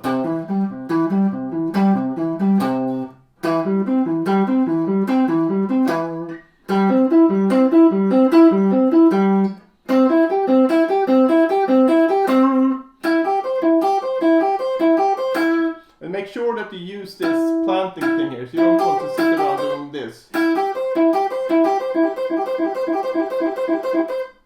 So if you look at my right hand here, it's pretty,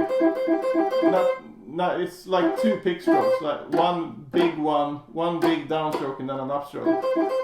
So not 3 movements, 2 movements. Okay, so that's basically it. And this is a really useful pattern.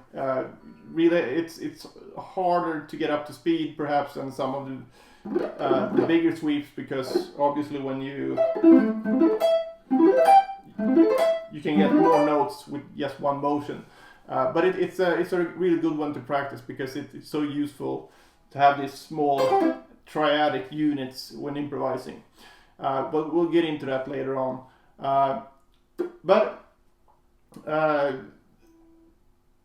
If nothing else, part of our sort of sweep picking practice schedule will be to take one key and play through all the positions like I just showed you with the 2-string stuff in major and minor, and then move on to the 3-string stuff, and then 4-string, 5-string, 6-string, and so on. So, and that will really help your sweep picking a lot. And also, this is just some of the ways that you can play it, and even though we're nearing the end of this basic major and minor triads systematic thing, there's so much more you can do with sweep picking in different patterns, and we'll get into this later on. But this is just, you need to get the basics down. So I really suggest that you try explore this in other keys as well. So don't just stay in one key like we've done here. Yeah, that's more for, it's easier to explain it that way. So that's super important. Okay, so if you have any questions regarding this, as always, you know where to find me. Yeah, good luck.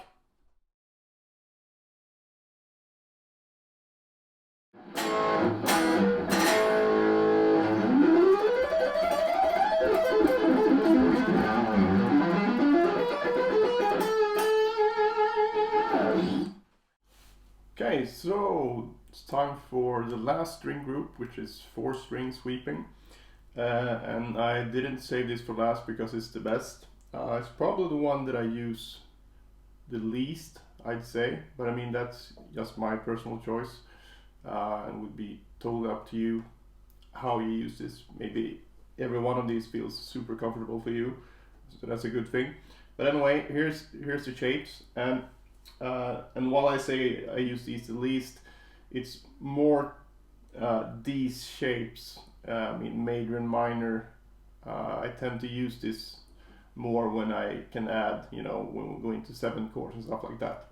But that's for another lesson. So just for the strict triad use, but I think it's worth practicing anyway, because I mentioned this before in this series that even the seemingly super unpractical shapes are good to practice because they actually make the other shapes feel easier. So if nothing else, it's worth including them into your practices anyway. Okay, so I'm gonna do this in C major and probably show you in some cases alternative fingerings depending on where you are on the neck. Okay, so we'll start here so it's not super stretchy, and we'll start with E here, so we'll go 12, 8, 8, 9, and then 10, 5. And as you can see my fingering here,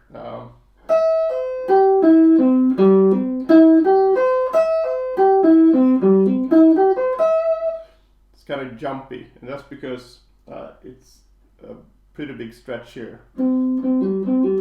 So I have fairly big hands, and I still need to use my pinky here to make it comfortable. So then you're left with a shift here between the D and G string. And an alternative fingering for this would be, let's say if we're up here at perhaps G major.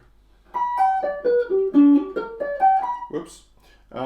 Then you could use this one instead. You play 4, 2, so it's the same shape, it's just in G starting on B up here on the 19th fret. So I would use this pink as before, but then the second finger instead of the first. So we go finger wise 4, 2, 4, 2, 2, 3, 4, and then 1.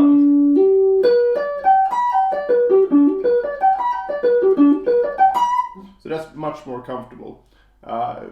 You know, you don't need to jump around as much. And the only shift we're actually doing here is these 3 notes, where we use, instead of 1 and 2, we use 2 and 3. We still use the pinky here and the index finger here and the pinky here. So, I guess you could also do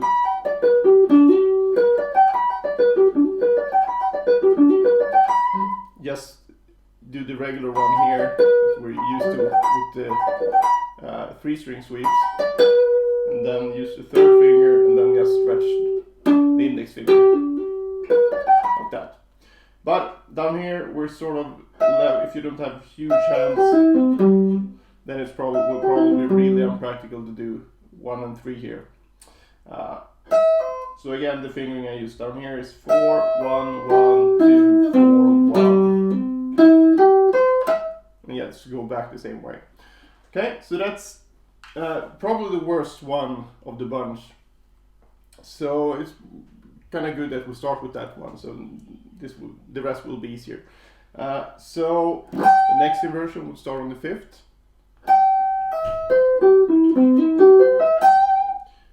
And then we'll have, if we refer to this, you know, in relation to the 3-string shapes, basically all these shapes have the same notes per string as the 3-string shapes. The only thing that's different is that we add 2 notes on the D string as well.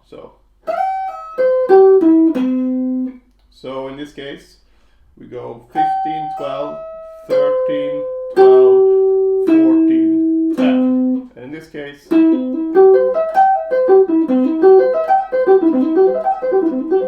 it's totally manageable to stretch like this. And if you're down here,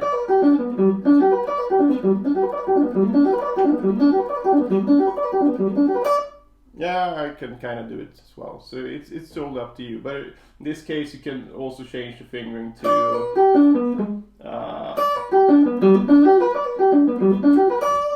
you would use 4, 2, 3, 2, 4, 1 instead.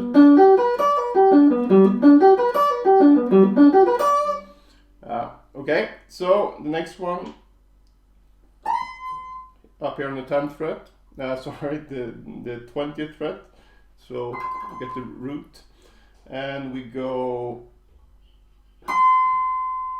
20, 15, 17, 17, 17, and then 14. So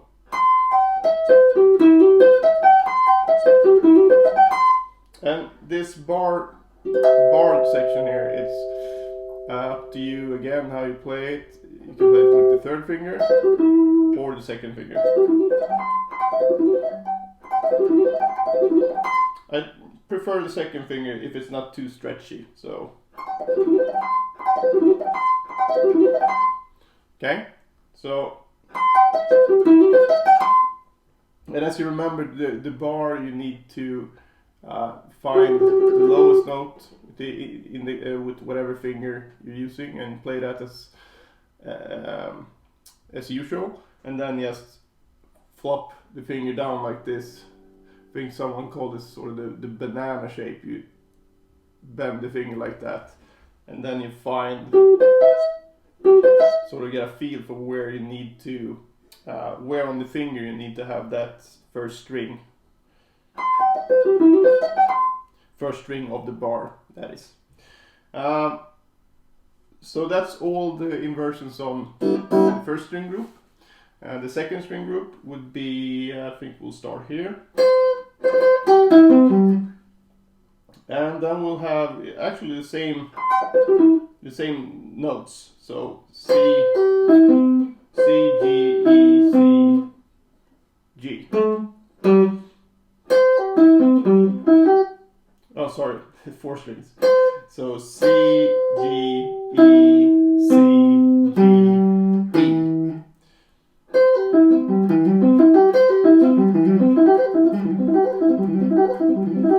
So this isn't too bad. It's just actually this is pretty comfortable in any area of the neck. So you would the fingering I use is pretty logical as well. And we go 4, 1, 2, 3, 3, little bar here, and then 1. And the next one, 17. This is, if you remember, the 3-string versions were, this one was one of the worst. And this is actually easier with the 4-string version. You have, and that's because you don't need to do this kind of awkward shift as often, because we have another string to take the load off, so to speak. So the actual notes would be, or the frets would be 17, 13 with the 4th and 2nd finger, then the 12th fret, the index finger, and the 14th fret with the 3rd finger, and finally,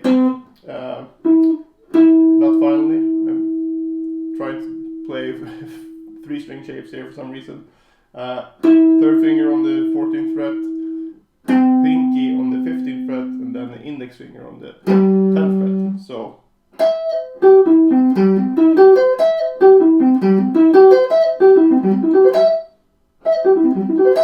And if you haven't noticed this yet or seen the PDF, the timing of these, I've written them out in quintuplets, which is 5 notes per beat. So 1, 2, 3, 4, 5, 1, 2, 3, 4, 5, 1, 2, 3, 4, 5, 1, 2, 3, 4, 5, 1. And you can also check out the conical subdivision lesson as well for different ways of counting this. You could count it like taka, takita, taka, takita, taka, takita, taka, takita, and just different variations on that. Or even just play it in 16th notes and sort of let the accent move around. Okay, so the final shape on this string is pretty high up here.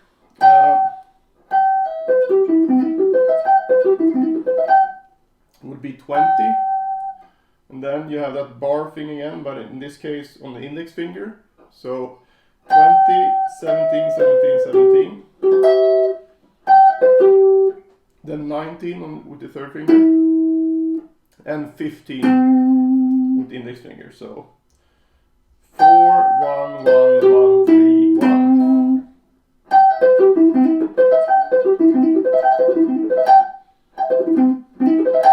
Okay, so and that's also, I mean, you could do 4, 2 if you wanted to, but I feel that this works pretty well regardless where you are on the neck. So, but as with any of these shapes, experiment. So that's really important. And the last string group will be from the G to the E string. And if you have more strings than 6, of course, keep extending these shapes to those strings as well. So, but that's sort of up to you to figure out, but it shouldn't be too bad. So, okay, here we'll start at, let's see here.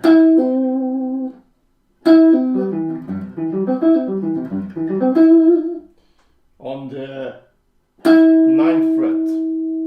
So we have 9, 5, 5, 7, 8. And then a pretty big stretch here to 3. So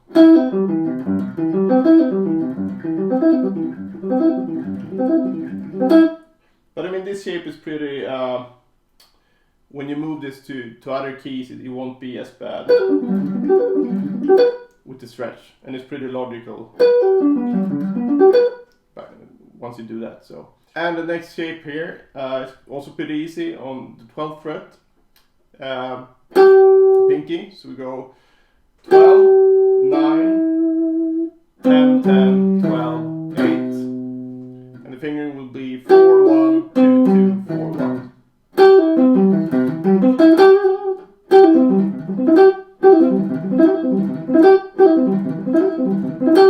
So nothing really super hard here. And the last one will start on C here, the root, and we have the stretch between the pinky and the index finger. So 17, 12, and 14, 14, 15, 15, 12. This can be kind of awkward because you have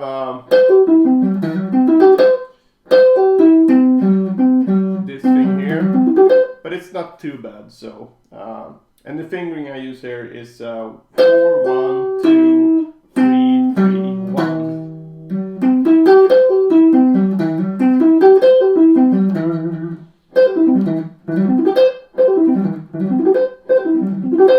Okay, so that concludes all the major shapes. So check this out, and you have all the shapes in the PDF, of course, but as with every other shape, make sure to try them in the 11 other keys as well.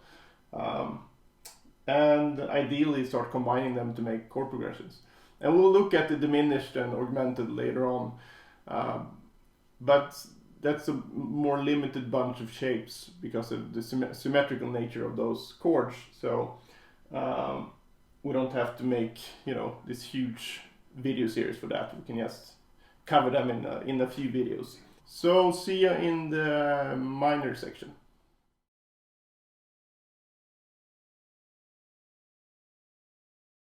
Okay, so it's time for the minor shapes, and we'll start here on the third as well, just the minor third, just to keep things consistent. And the first shape will be 11, 8, 8, 8. So got this barring thing again. And then 10, 5. So we still get this pretty gnarly stretch, but the way I think it is, I feel that it's easier than the major shapes, because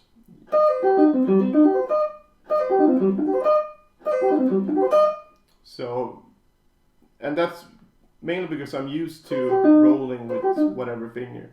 So if you're not used to that, this might be really hard for you, but then again, it's a good practice to get used to this rolling motion. So my fingering would be 4, 2, 2, 2, 4, 1, and then back the same way.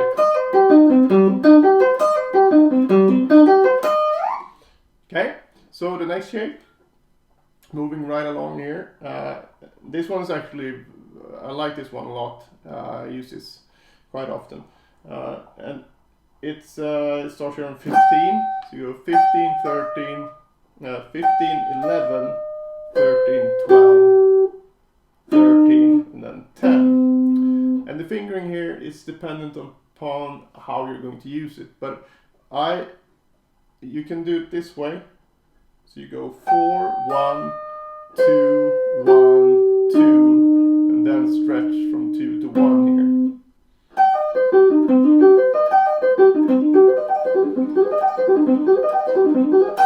And this might not be ideal in all situations, but I like this finger, because I tend to use the 9th instead. So, but now we're sort of getting into more of a lick territory. But you can just sort of a taste of what you can do with this is just to add.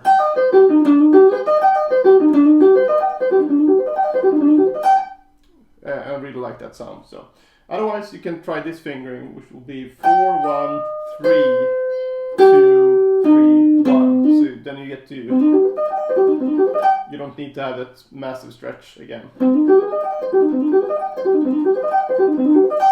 So some people find this more difficult because you need to use all your fingers. You use 4, 1, 3, 2. So by this point, you've used all your fingers. But it's not too bad when you get used to it. And this is really, oops. This is probably a better fingering to use when moving down the neck, because it's not as stretchy. Okay, and the last shape on this string group would be this one, starting on the root. So we go 20, 15, 16, 17, 17. Get a bar in here, and then the index finger on 13. So we would have 4, 1, 2, 3, 3, 1.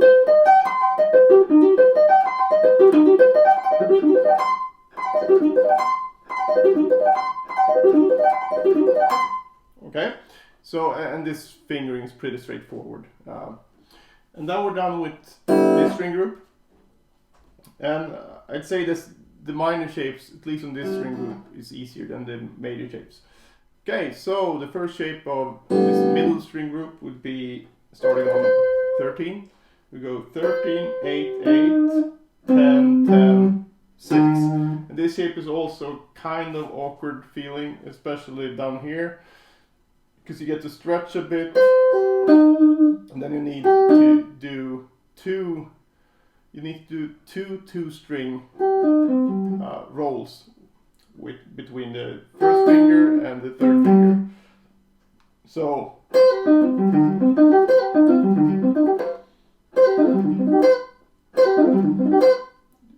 kind of awkward. But it's doable if if you really need it. So again, the fingering will be 4 1 1 3 3 1 here, 6 notes. So the frets again would be 13 8 8 10 10 6. Let's leave this awkward one and move right along to the next one. So the next shape here will be starting on 16th fret and go 16, 13, 12, 13, 15, 10. So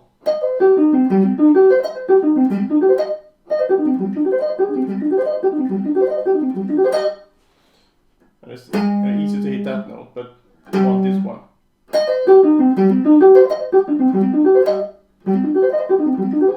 And even though it's kind of awkward up here, it's really not that bad if you work on it. So okay, so the fingering is 4 2 1 2 4 1. It's the one I prefer, and I think it's the most logical one. So moving on to the next one. Okay, and the final shape on this string group would start here on 20. So you go 20, 16, 17, 17, 18, 15. So, and the fingering I use here is 4 1 2 2 3 1.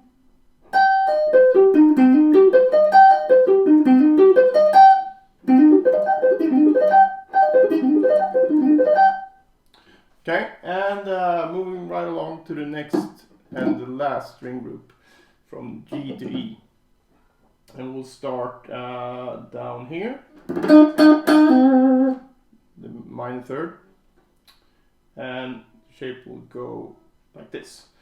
8, 5, 5, 6, 8, 5, 3. So again, 8, 5, 5, 6, 8, 3. And the fingering I use is 4 1 1 2 4 1.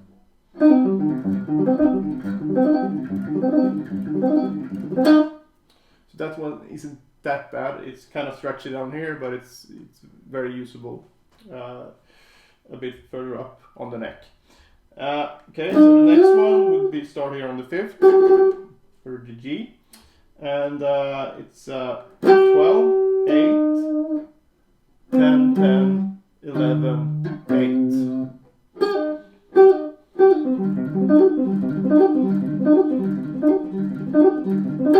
And it's also pretty easy compared to the other ones. So the fingering I use here is 4 1 3 3 4 1. You could also use 4 1 2 2 3 1. I think a lot of you will find this easier.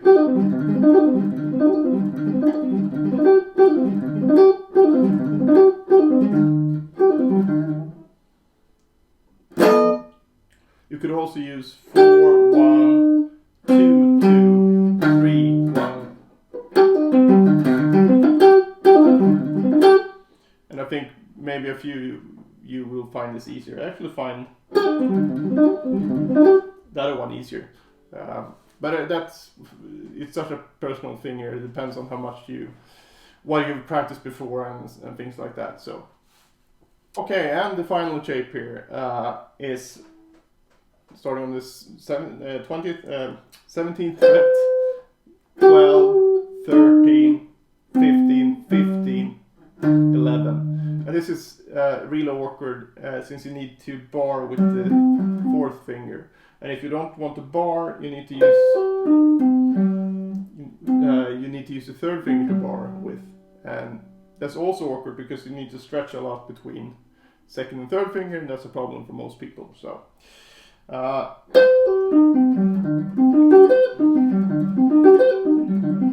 so this is one to actually work on, and I should work on this more as well.